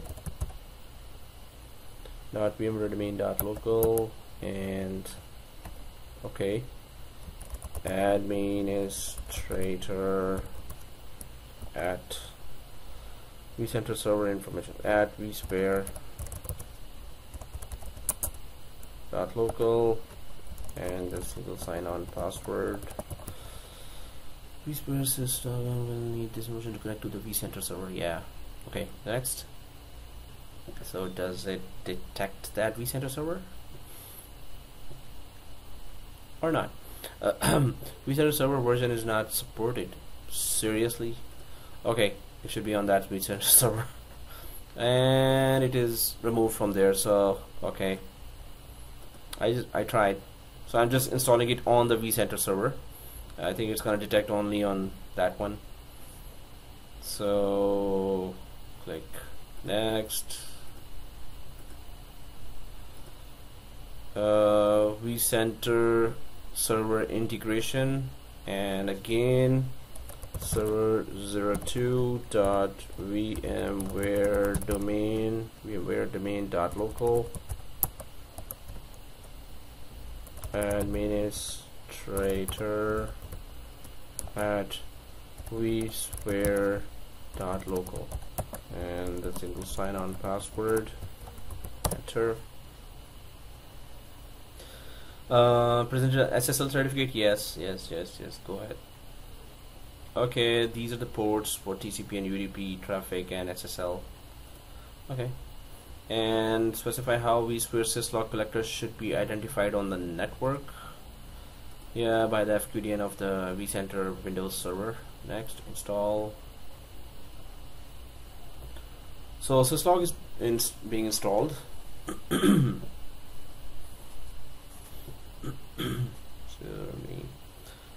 For the next cuff, I think I should just pause. Okay, click finish on this, and what I'm expecting is, let me show you the picture, because things tend to take time when they want to show themselves. Installing the VMware syslog collector, so it is supposed to be showing up in that home screen here, network syslog collector, and maybe it's gonna take time. And this is the information, what I just did. This is in words, the whole thing. Install and do this. Select the host from inventory screen. If you are using vCenter, you might need to navigate to the hosts and cluster inventory view first. Select the configuration tab and click advanced under the software section. This opens advanced settings. Navigate down, expand syslog and select global. Okay. Okay. So it's going to be select the configuration tab and advanced settings under the software section, host and clustering inventory view.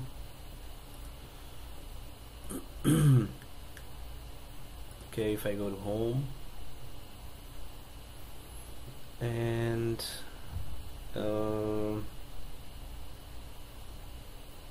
anyone else has been trying to install this? So host and clustering inventory view.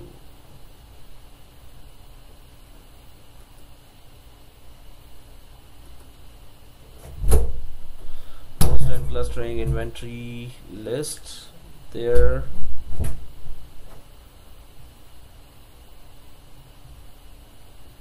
Oh, come on.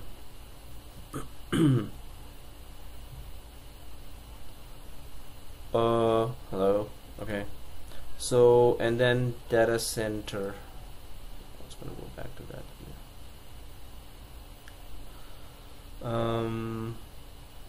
And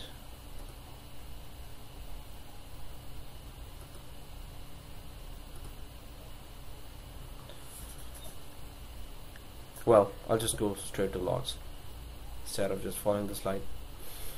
But I think it's going okay, event consoles, and then event consoles. So it's going to take time. It did take time last time as well. Log browser, oh, okay. Go. There is a log browser there that is built into this, but we just need to confirm that, okay, if it is okay. So yes, 8:53, guys, 9 o'clock or 9:03. There's a break, so I'm just gonna trace that syslog till then and take a break now, and then we're gonna start the vMotion of few machines. This is not the automated vMotion. So okay, take a break from now till 10-minute break. 10-minute break. I'm pausing the video here and trying to trace that syslog. Okay, resuming just for the record of the video. So we have to just go to the vCenter level, then manage, then settings, and then syslog collector is here, and then we can just check other options for log collection. Okay, pausing the video again. So back from the break, guys, and this is the last slide for the monitoring. Oh, let me just mute all.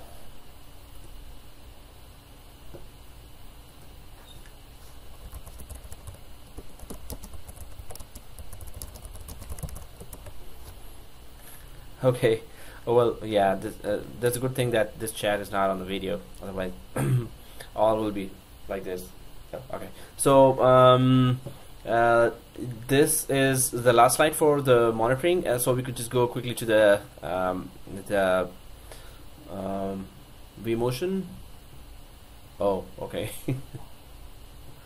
So the recommendation is that set a root password for A6i host. Yes, we already did that. Put the root password for the root. Use host profiles, which we're gonna talk about in coming sessions when we are going for DRS. Host profiles can help ensure that the configuration of the E6i hosts does not drift or change from the settings specified in the host profile. So you give one setting as a baseline, and then you check all settings of all the other hosts if they haven't deviated or been changed from the baseline settings, and the recommendations will be then given that, okay, this host profile or the settings of this host is different from the actual baseline host profile setting. Anyway, and then the lockdown mode should be enabled. Enabling lockdown mode disables console-based user access and direct access via the vSphere client. So these are the recommendations. So we have covered a lot of areas where we can harden the security or give access to users, but limited, and we can customize the roles and privileges to specific users on specific vCenter objects on vCenter level, data center level, or host level. We can give specific privileges and customize the roles as well for the sources from Active Directory users and groups, as well as vCenter based users and groups, and even we can have host based users and groups as well. So let's go ahead with, if there are any questions, you could just put it in the chat for all this, but let's I'll just put the second slide so we could at least start talking about the vMotion for this last hour. Okay, so there is that starting of the usual starting of all the slides, and yeah, that's what we did in the last session, the VDS, and hopefully the screenshots will be coming for the virtual distributed switch soon. And yeah, in the last of that video, in the virtual distributed switch, there was some talk going on, so I cut abruptly that video. It seemed like that. that I have covered earlier, but then I put some other screen just giving the upcoming classes schedule. Marketing strategy. But anyway, SCCM, many people have shown interest, and Citrix, so SCCM classes also people are gathering. But SCCM is very tough and very, very important as well. So let's go ahead and let's talk about vMotion. We're talking about vMotion because we have already we have already configured the storage. Although I intend to revisit the storage area again with lots of we're gonna go to the different areas to talk about the features again. But when we talk about vMotion, it's vSphere-vMotion enables the live migration of running virtual machines from one physical server to another with zero downtime. That's something we need to achieve in our lab, and you will be surprised that when I say, hey, we're ready. So, well, maybe not a surprise, but anyway, there are some prerequisites that we really need to see and match in our environments if we are ready, and then we're going to perform that. So continuous service availability and complete transaction integrity is achieved by vSphere-vMotion. vMotion is a key enabling technology for creating the dynamic, automated, and self-optimizing data center. Okay, so it's optimized data center if one host is performing bad, on which all the virtual machines are, or some of the critical virtual machines are there on a host that is performing bad for some reason. So the virtual machines can be migrated to the host that is performing very well hardware wise. Oh, okay, that was on the chat. There was that reminder from Mohammed that please check that video and audio are there. Thank you. So that was a shocker when I saw that, because I did resume it, but definitely I'm always jolted that, oh man, you're right about that. So yes, the video is fine. Thank you for reminding. Okay, so automated and self-optimizing data center move running virtual machines instantly, and it's into we're talking about seconds. So we can move virtual machines instantly and manage and schedule live migrations with ease. So the main thing is, thank you.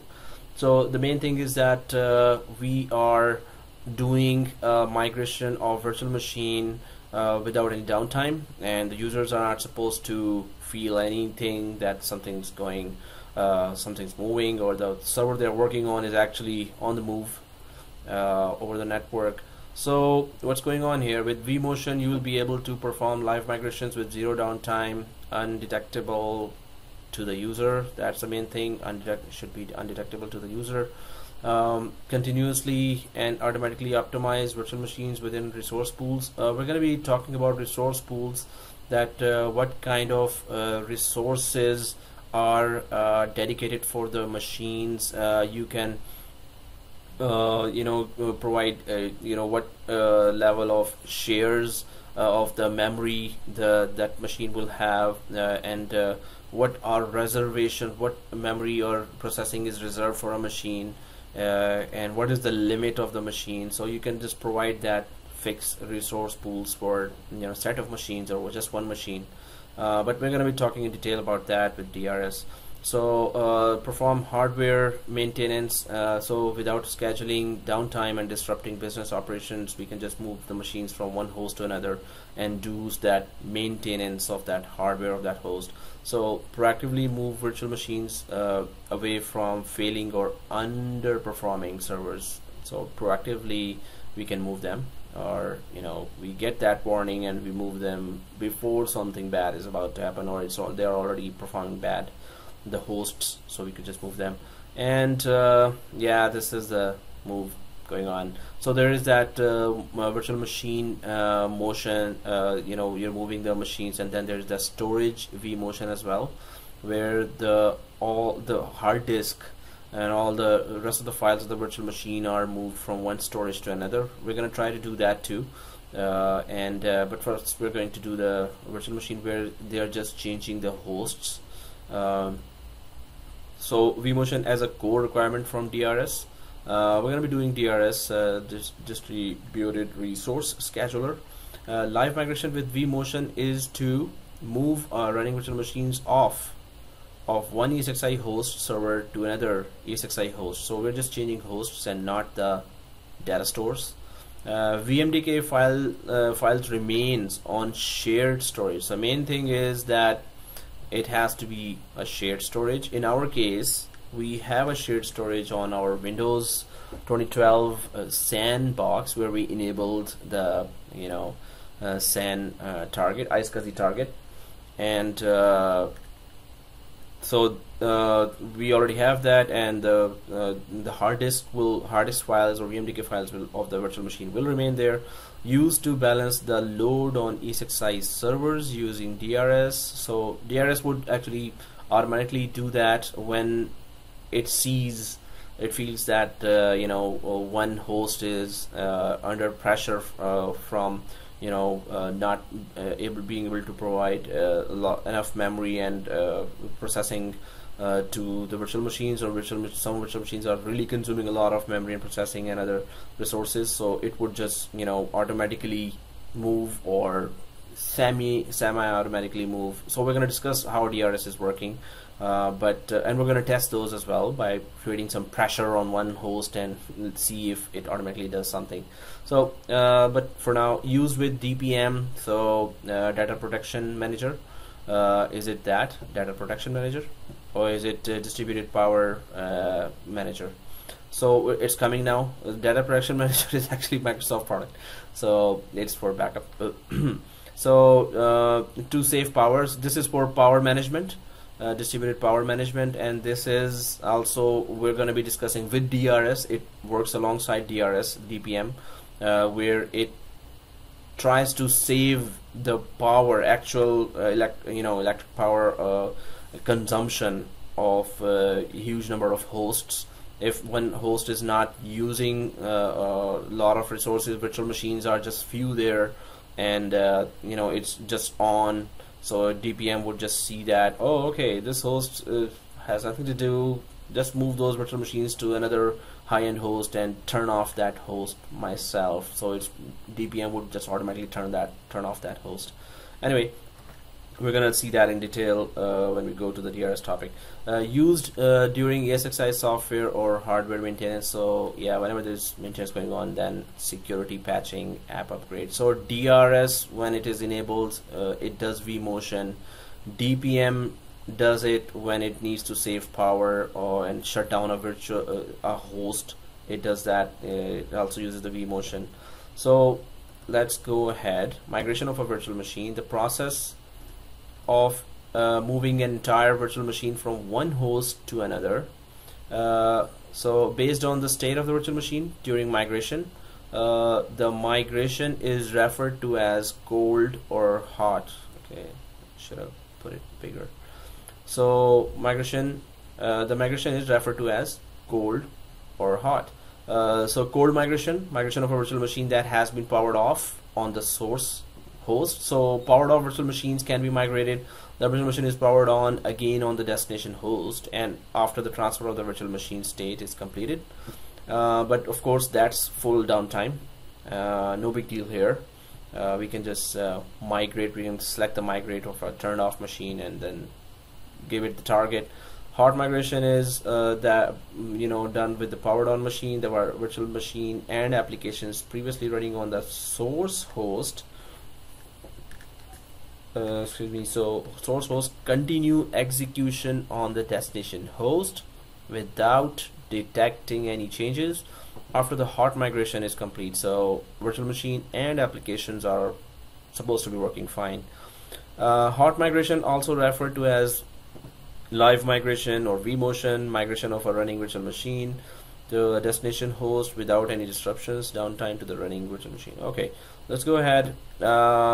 Move entire running virtual machines instantly, deployed in production by 80% of VMware customers, leverages the complete virtualization of servers, storage and networking to move an entire running virtual machine instantaneously from one physical server to another. I'm just talking the same thing again and again in different words though. The virtual machine retains its network. Okay, so the network of it, if it was on vSwitch 01, if it was configured on vSwitch 0, it would retain its network settings when it reaches the other host. Should be on the same vSwitch 0. So there will be criteria that that needs to be met before it is possible. So virtual machine retains its network identity and connections, ensuring a seamless migration process. Okay. Manage and schedule live migrations with ease. So the migration wizard lets you easily. So there will be a wizard. We're gonna right-click the machine and start the wizard. Lets you easily benefit from the reliability and manageability derived from a production-proven product. Wow, what a choice of word! Production-proven product used by thousands of customers for years. Yeah, it's wonderful. Just go ahead. Where's the technical part? Okay, perform multiple concurrent migrations of any virtual machine running any operating system across any type of hardware, and storage supported by vSphere, complete with audit trail. So that's cool. Any virtual machine. So multiple concurrent migrations can be done. Depends on how high-end your host is. If there's a lot of memory, you can go ahead with more machines, more virtual machines. Otherwise, it's going to take up resources, right? So identify the optimal placement for a virtual machine in seconds. So it has to reach the host in seconds, right? So your network should be that good. Schedule migrations to happen at predefined times without an administrator's presence. So we can also schedule the migrations if we have so much confidence and we have done it a lot on our hardware and we are confident on our hardware that yeah, it's good and we have checked it so many times, so we can schedule migrations. Live migrations of VM from one physical server to another with VMware-Vmotion is enabled by 3 underlying technologies. Okay, the entire state of a virtual machine is encapsulated by a set of files stored on shared storage such as fiber channel or iSCSI storage area network (SAN) or NAS. We have both a NAS share and a SAN, right? So the vSphere virtual machine file system of VMFS allows multiple vSphere hosts to access the same virtual machine files concurrently. So it is because of the VMFS which is available on our current SAN. Let's see if our Windows-based sandbox good enough for offering vMotion. So active memory and execution state. The active memory and precise execution state of the virtual machine is rapidly transferred, so it has to be very fast over a high-speed network, allowing the virtual machine to instantaneously switch from running on the source vSphere host to the destination vSphere host. So whatever transactions are stored on the memory of the first host, so the whatever transactions are going on in the memory, the virtual machine, there are applications open inside the virtual machine which is all being executed on the memory of the host. That active state is the state of that whatever processes are going on the memory are transferred fast to the other host, from one host's memory to the other host's memory. So when we open any application, it opens in the memory, right? So that is transferred to the whole thing is transferred from one host to another. The data that is being run on the memory of one host is transferred to the memory of the other host, right? Allowing the virtual machine to instantaneously switch from running on the source vSphere. So vMotion keeps the transfer period imperceptible to users by keeping track of, this is the thing, ongoing memory transactions in a bitmap. Whatever memory transaction is going on, it has to be transferred. So yeah, for apps running or already executed. So whenever you have executed something, whatever is currently running, whatever current transactions input output is going on, will be safely transferred to the memory of the second host when it reaches there, and it has to be within few seconds, 2 seconds, 1 second, 3 seconds. The whole thing has will be transferred from the memory of one host to the other. So ongoing memory transactions will be transferred. Once the entire memory and system state has been copied over to the target vSphere host, vMotion suspends the source virtual machine, copies the bitmap contents to the target vSphere host, and resumes the virtual machine on the target vSphere host. So the whole contents, all the transactions going on the memory will be transferred quickly to the other host's physical memory, and it's going to be executing the same way it was executing on the memory of the first host. It will be executing on the memory of the second host as well. The entire process takes less than 2 seconds on a gigabit Ethernet. Okay, anything nowadays we have or most of the companies have this gigabit Ethernet, but even in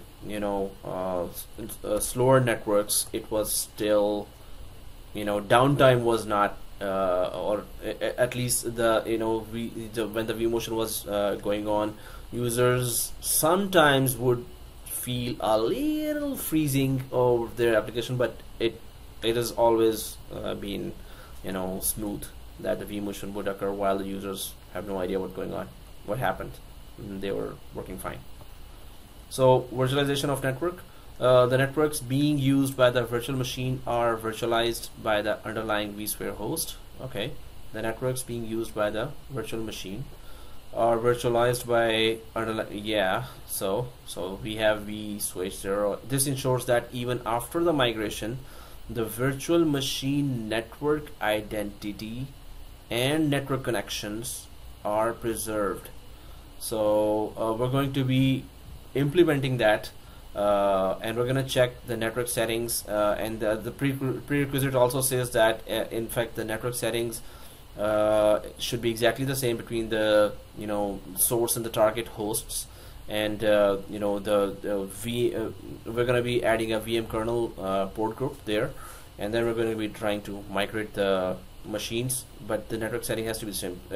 That's why even if we have the distributed switch here, because distributed switch is maintaining same network settings on both hosts, that is also going to be good, or at least the network settings should be maintained. Similar network settings will be maintained by a distributed switch, although we're not going to use that.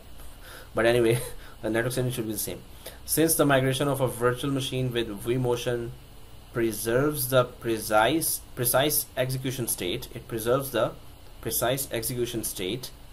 the network identity, and the active network connections. It was connected to a database, it was connected to a web server, it was connected to Exchange server, that virtual machine, it would be preserved. The whole thing would be preserved. The result is zero downtime and no disruption, because it's going to be just 2 seconds or less than 2 seconds, actually, not even 2 seconds.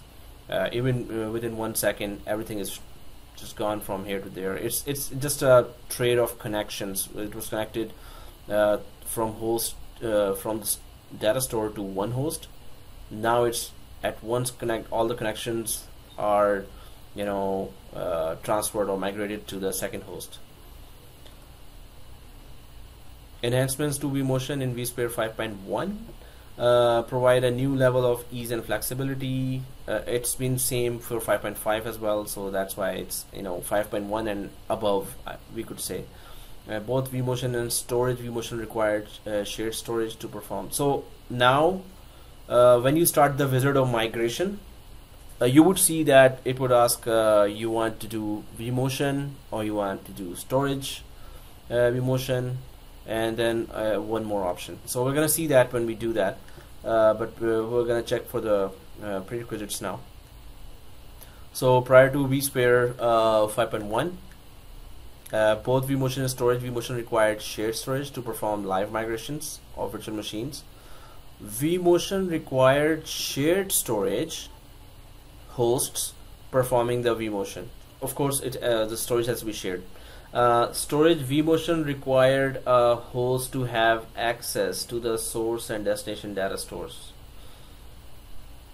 Yeah, okay, let's go ahead. vSphere 5.1 removes the shared storage requirement. Okay, there is another feature we're going to be discussing in the future where you don't have to have the shared storage on a third system, but you can also make the local storage of one ESXi server as a shared. You can convert it into a shared storage as well. So in case of small size companies, oh, I don't want to have another third machine or third device, can I just share that, convert that local storage into shared storage? So that feature we'll be discussing, one of the new features introduced as well. Enhancements to 5.1.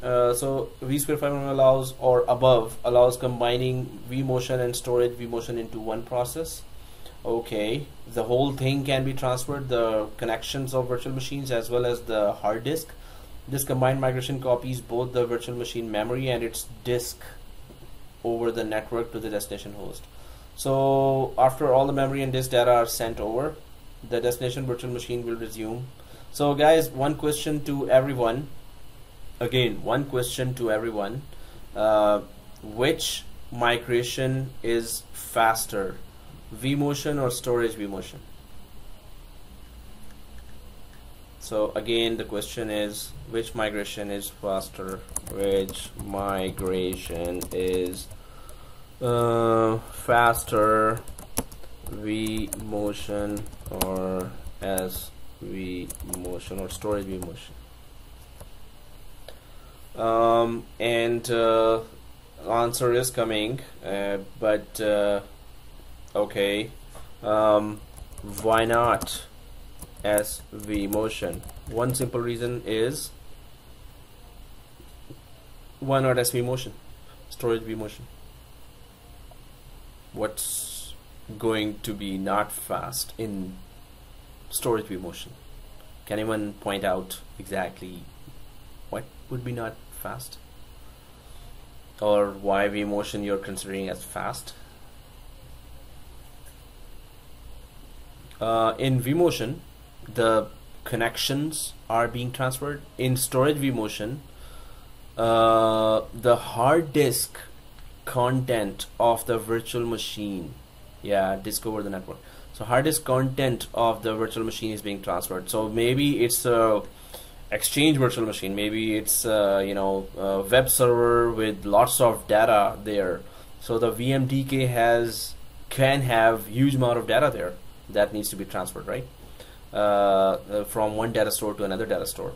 We're gonna do that. So today we're just doing the vMotion, then we're gonna do the storage vMotion as well. We're gonna try that. We're gonna try everything, man. You just even give us criteria, give me criteria. Let's do everything, right? So anyway, so after all the memory and disk data are sent, so let's go ahead. Okay. It's so this is the, well, they're saying vMotion, it's the storage vMotion, this diagram, but we're going to be talking about storage vMotion. Let's talk about vMotion requirements in order to facilitate vMotion between hosts. So now let's I'll just try to cover the prerequisites. So data store compatibility should be there, the source, so that it must meet certain basic requirements. The source and destination host must use shared storage you can implement. This shared storage using a SAN or iSCSI, the shared storage may use VMFS or shared NAS.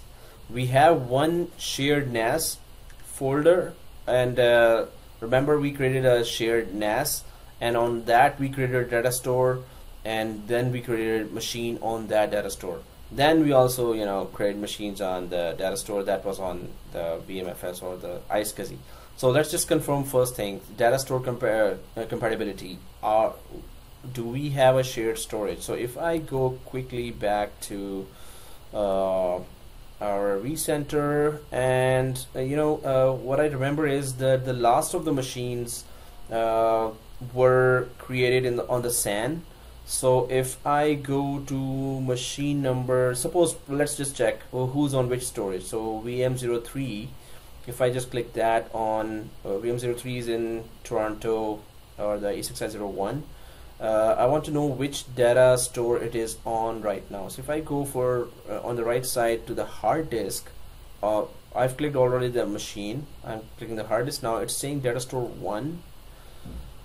When I click data store 1, can I have an idea if it's okay, which data stores are remotely available and which are locally available? So if I click the, which I know that it is it's iSCSI, I named it, right?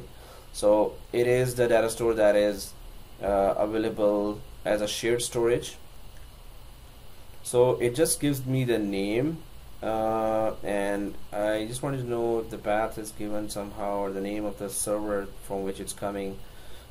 It may not be. Yeah, it's a Microsoft iSCSI disk, and in my case is okay. So Microsoft iSCSI did connectivity and multipathing.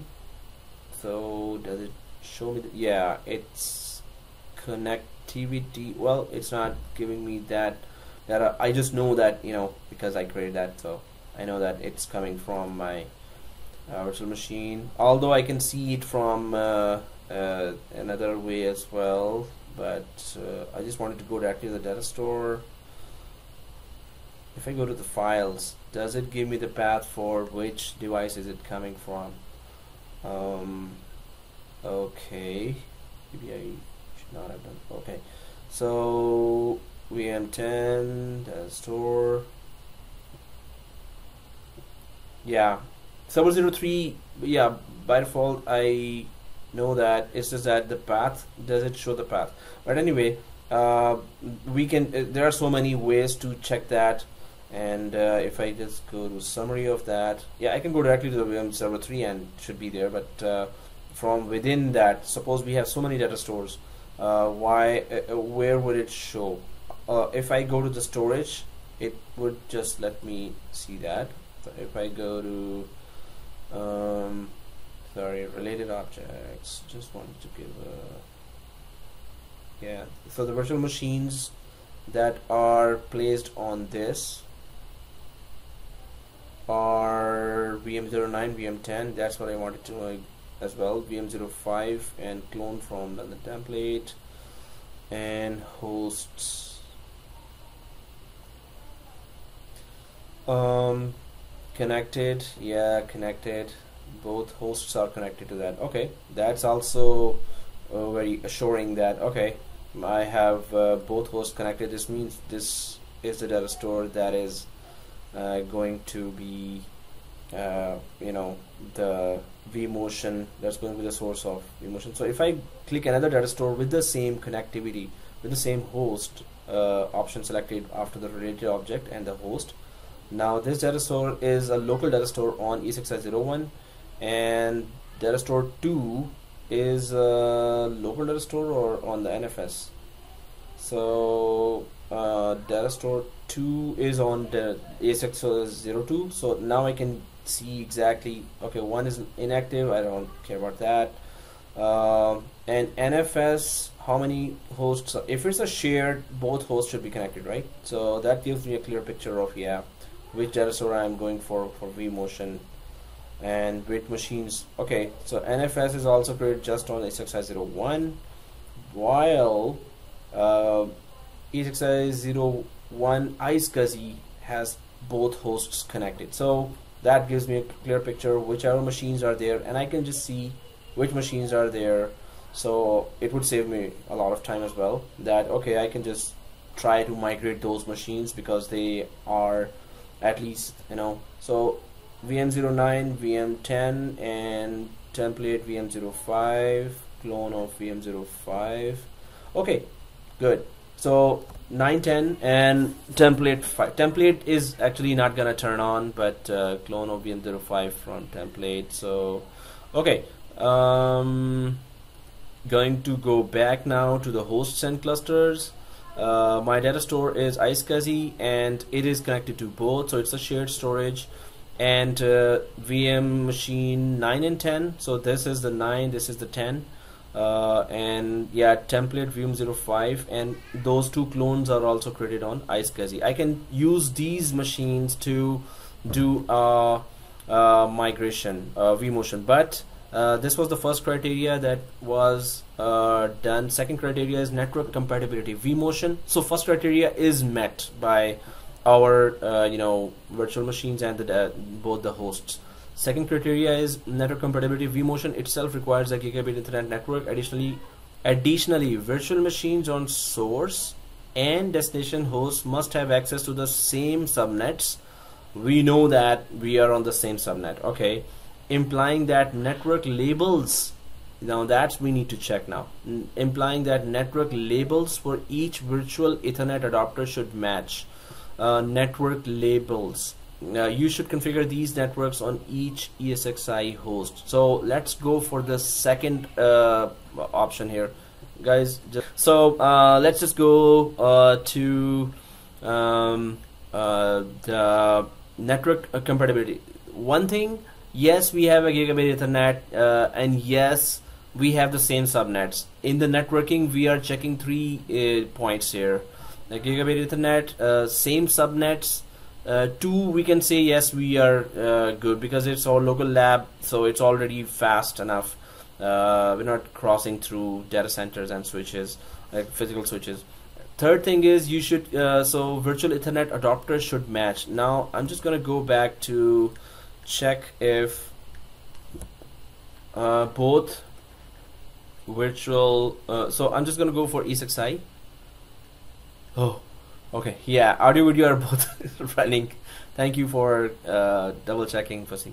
So yeah, they're both running. Cool. So I'm just gonna go and check the networking portion of both the hosts. They have both same subnet and they're fast enough, but do they have the same virtual machine network name? Where do I check and what do I check? So I'm just going to go for ESXi01 and networking option and go to virtual machines, virtual switches, and virtual switches. Here I'm just going to check if the VM network, you know what's the VM network? That's the port group responsible for the virtual machine traffic, right? Other than that, we're going to be creating a vMotion port group in the VM kernel adapters here. We still need to check if the VM network name is same for both hosts. So I'm just going to the first host, going to the virtual switch. I don't care about the D switch for now. I'm going for my vSwitch 0, and I'm just going for the networking that is responsible, network port group that is responsible for virtual machine traffic, right? So the name of the VM network is, you remember that in the previous lab for the virtual distributed switch, we renamed these networks to virtual machine network 01 and virtual machine network 00. So just for now, I'm just gonna put it back to, so I'm just clicking here. I clicked here, so these options are here. I'm just going to click the that pencil icon, and I'm just going to name it to VM network 1, which was actually the original name. Network VM network 1. So I'm just renaming it. I'm going to do the same thing for the VM network port group on the other host, so we could have that prerequisite also done. So press OK. I'm just changing it. Otherwise, I know already from the previous lab that this was the same name on for the vSwitch 0 on the other host as well. But I'm just trying to change the name so we could just know this step overall. This is going to change the name, and it's going to show here after the refresh is done. So if I click, yeah, there's that. What I just changed now is showing here now, VM Network 1. I'm just gonna do the same thing for the vSwitch 0 on the other host as well. So if I go up and go to ESXi 2, it's just going to open directly on those areas. So second host, manage networking, virtual switch 0, virtual switches, and then vSwitch 0. That's network name is of course the same as per the previous lab, but I'm just gonna click it. It is clicked, and then edit it, and VM Network 1 here as well, exactly the same name. If we do not do that, it's not gonna be fulfilling the criteria of vMotion. So press VM Network 1, right? Okay. If there was a VLAN, we would just obviously give the same VLAN as well. But so I'm just making sure that VM network setting on both sides is the same. As soon as it changes, I'm gonna go and try to check the next prerequisite. Yeah, VM Network 1 here, and exactly VM Network 1 should be on the first host. Just clicking the first host again on the vSwitch 0, VM Network 1. Okay, cool. So this criteria is okay. So the network criteria is done. It's same subnet, fast speed, and same virtual Ethernet network adapter, virtual network name. Labels for the name should be same as well. Okay. What do you mean virtual Ethernet adapter? I never changed the name of the Ethernet adapter. VMNIC 01. Anyway, they're same already. So CPU compatibility, the source and destination hosts must have compatible sets of CPUs. Obviously, the hosts, both hosts should have same CPUs. So obviously that's the same, right? Where do we check the CPU of a host? So I've already clicked the ESXi01. I'm going to the summary. Processor type, Intel Core i7 3630 QM CPU 2.4 gigahertz for the first host, and just going to the points. We know it's the same. And for the second host, same. Okay, done. Excuse me. And what else? So data store compatibility, network compatibility, CPU compatibility. Now vMotion requirements still further. You need the following to perform vMotion. All requirements are for both ESXi servers involved. Okay, shared storage, we checked that between the source and destination ESXi servers. This also includes any RDM mapped LUNs. We're going to be checking this raw device mapping, or RDM. That's the concept where a virtual machine is given raw device or direct access to hard disk, local hard disk. So it would run faster for much better performance. But we're going to be doing it later as well. So between the source and destination ESXi server, this also includes shared storage. Whatever the configuration of the virtual machine is, should be exactly the same. Yeah, it should be the same. Actually, you know what? It's a virtual machine migration, so it's not about same. It's whichever machine has this configuration, because it's the storage side, right? On the storage, nothing is moving. Whatever is moving is on the host, just the settings, network settings, and connection settings, right? So this, if the virtual machine had RDM enabled, that machine, that can also take part in the vMotion. That's what it's saying right now. Second thing, a VM kernel port group on a vSwitch configured with 1 Gbps on the vMotion network, it will require a separate IP address. Now I'm going to create a port, with it's going to be vMotion port. So let's do that. Let me just read the access to the same network. Yes, we have that. Consistently labeled. Okay, that's what we did before. Consistently labeled vSwitch port groups. In consistently named port groups, vMotion expects the port group name for both the vMotion's vSwitch and the VM port group to be spelled the same. That's what I just did now. And in the same case, for example, vMotion and vMotion are different. Oh, okay, the same case. They're case sensitive as well. That's not good. Okay, compatible CPUs, we just checked it. So what I'm going to do now is make sure that we have a port group inside the VM kernel created by the name of vMotion. So let me go back and do this as well. I'm gonna go back to any of the hosts here and go to the manage, go to the networking, go to the VM kernel adapters.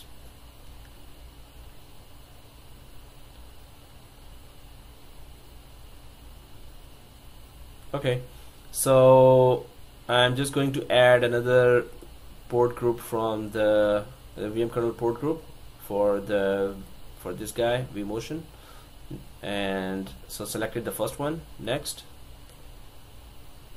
I want to create it on the same switch, although I can use a distributed switch as well, but I want to use the same switch, vSwitch 0. Next,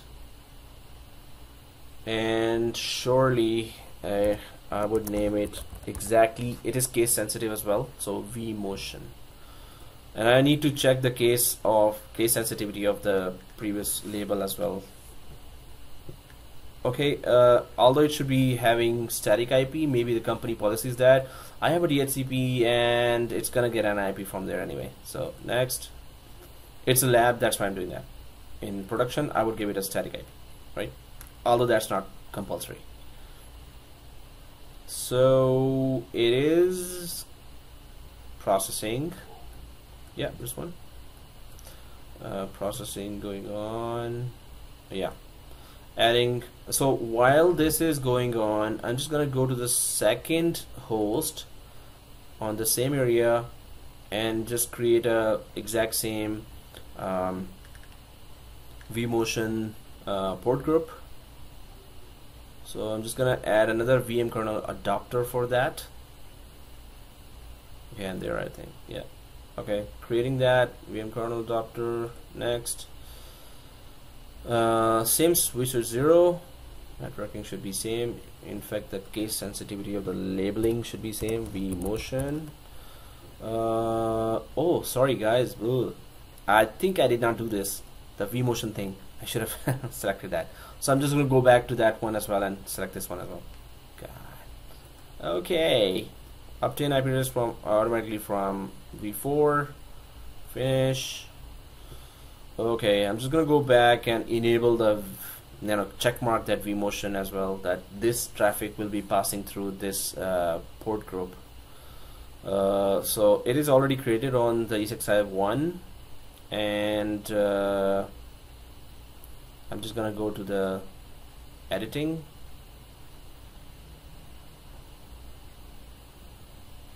and vMotion, select, press OK.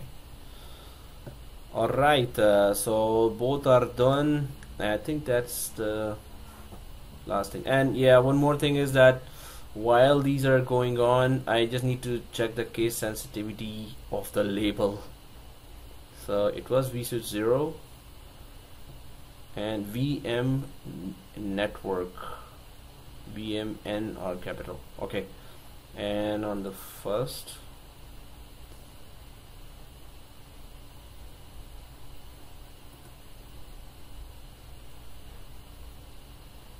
VMN capital. Yeah, cool. Okay, going back to CPUs are compatible, labels are compatible, exactly as per the rule, they're good. Requirements, you need the following to perform. Yeah, repeating again. Okay, label switch, consistently labeled switch. Yeah, just if one of the above has not been met, then vMotion will fail. vMotion configuration, the pictures, shared storage on both. Okay, let's do the migration now. This is the migrate button, and vMotion validation. Okay, so the criteria has most probably been met. The machines that are on the shared storage, there's a cold migration and then there's a hot migration. For hot migration I need to turn on the machine. For cold migration the machine can be, you know, off. So the VM09 is off right now, and I just want to make sure it's on the right data store, although we know that already. But before doing that, if I go to the hard disk of that machine, it's gonna tell me the iSCSI. Yeah, that's okay.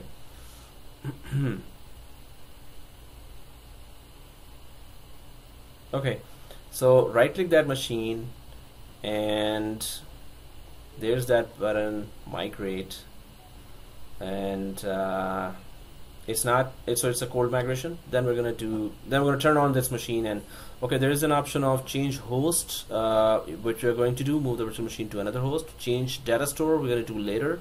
Change both host and data store. If we are able to do the data store, we can just do that too.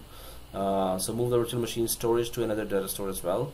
For that, guys, if we have sandbox made of another Windows machine, so we could do that, and we have to do that, so this means another machine required. We can try the open filer as well, but still, you know, for consistency we can just go for, okay, when we go there, data store, then before that I'm gonna email everyone.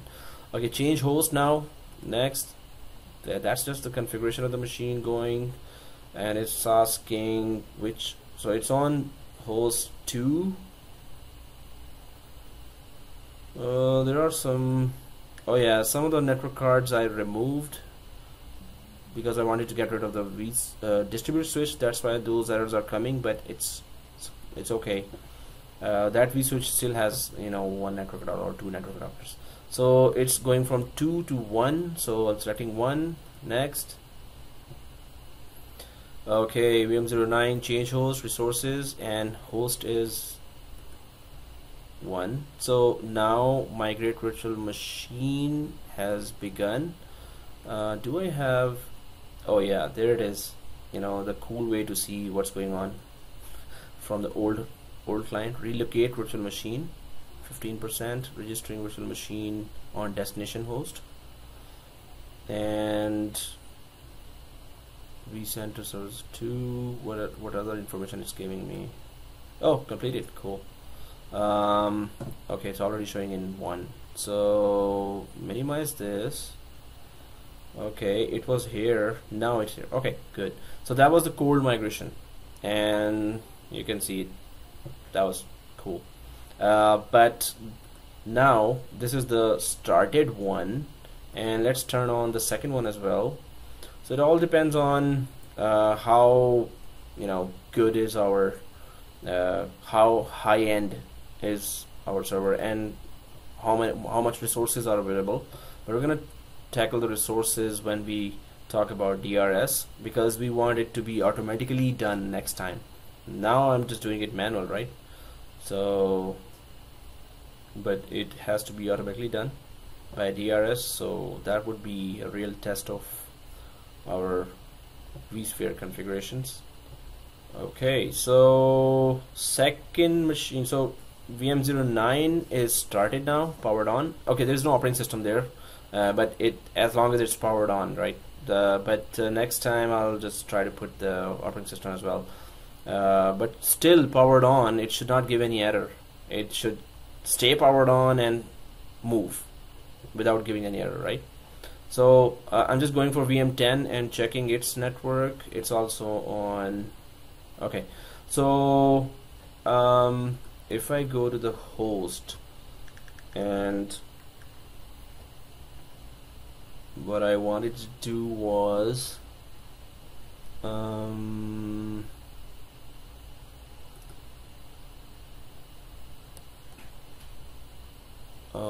to see these two virtual machines, to be able to select these two virtual machines. So if I go to just the virtual machines here, just to all these virtual machines. Okay, this is on. Okay, I just wanted to select both. Okay, we'll go back. Just wanted to select both for the migration, so I'm just gonna try that here now.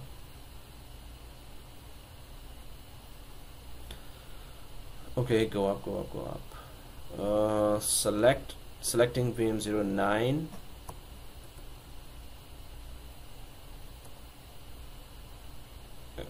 Okay, if I go to the older client, can I select both? No. Okay, let's go ahead with 10. So 10 is on E6501 and it's turned on. Right click and migrate. Is there an option for, because we're gonna do that later. Enter policies, machine, template, migrate. That's it. Okay. Migrate. Change host. Yes. This is turned on, so next. And this is on E6501. So selecting E6502. Next. Okay, now because it's turned on, so it's saying, hey, reserve CPU for optimal vMotion performance. So reserve some of the CPU on the target machine. If sufficient CPU resources are not immediately available, vMotion will not be initiated, which is a good idea. But if we are desperate, we could just go for this as well. Whatever is if there's a lack of CPU resources, the duration of vMotion might be extended. So CPU should be good. So otherwise, if you're choosing this option, it will not go ahead if there's not enough CPU resources available on the target host, right? So I'm just selecting this one because we know that that target host has no virtual machine up and running. Later we're gonna try to test that too, but let's just go for next and change host, optimal vMotion with reserved CPU. And it is relocating virtual machine VM10, relocate virtual machine, and 14%, and what? Okay, if we have operating system, it's just gonna take a little longer than this, or much longer than this. But the criteria, the procedure, precautions, prerequisites is the same. So that was our manual vMotion, right? DRS, when we configured that on Wednesday, and then it's supposed to actually migrate 3 or 4 machines at the same time, or 2 or 3 machines at the same time, right? That would be through DRS and automated migration. Okay, good. So the machine which was turned on didn't give any error, at least. If there was operating system and applications installed, that would have been like, it would take a little longer than this, should not take more. Depends on our laptop memory as well as whatever resources we have available here per host. So this is cold and hot migrations of virtual machines from one host to another, as long as they're in the same data center. We're gonna be now testing the same migration. So vMotion, guys, for Wednesday, please try to have your vMotion working fine, because DRS vMotion will be automatically doing this for multiple machines, and it will only be able to do that if we have successfully done our first vMotion, these manual vMotions correctly. So okay, so we did talk about VMware security today, and we did a vMotion for between 2 hosts within the same data center. So any questions till now? And screenshots, everyone. Try to send them ASAP, and let me know if there are any questions. And yes, there are SCCM classes upcoming, and also a Systrix class. Anyone who knows anyone else who is interested, let me know. Citrix will be starting by the end of this month, hopefully. We're still targeting more students for that. Many of the students have shown interest from within the core, and also from outside. Many students have joined from different other, places. So if you know anyone who is interested, let me know. SCCM also, there's students are interested, and we haven't put any date there, but let others know as well. Okay, any questions, let me know, and also please send the screenshots for this. This is for your own good, and you will know it later that it was good that you have created those screenshots. Anyway, okay, bye bye, goodbye everyone, good night. Yeah, for lab, so I'm just stopping this now here, the recording, and you can ask any questions if you want.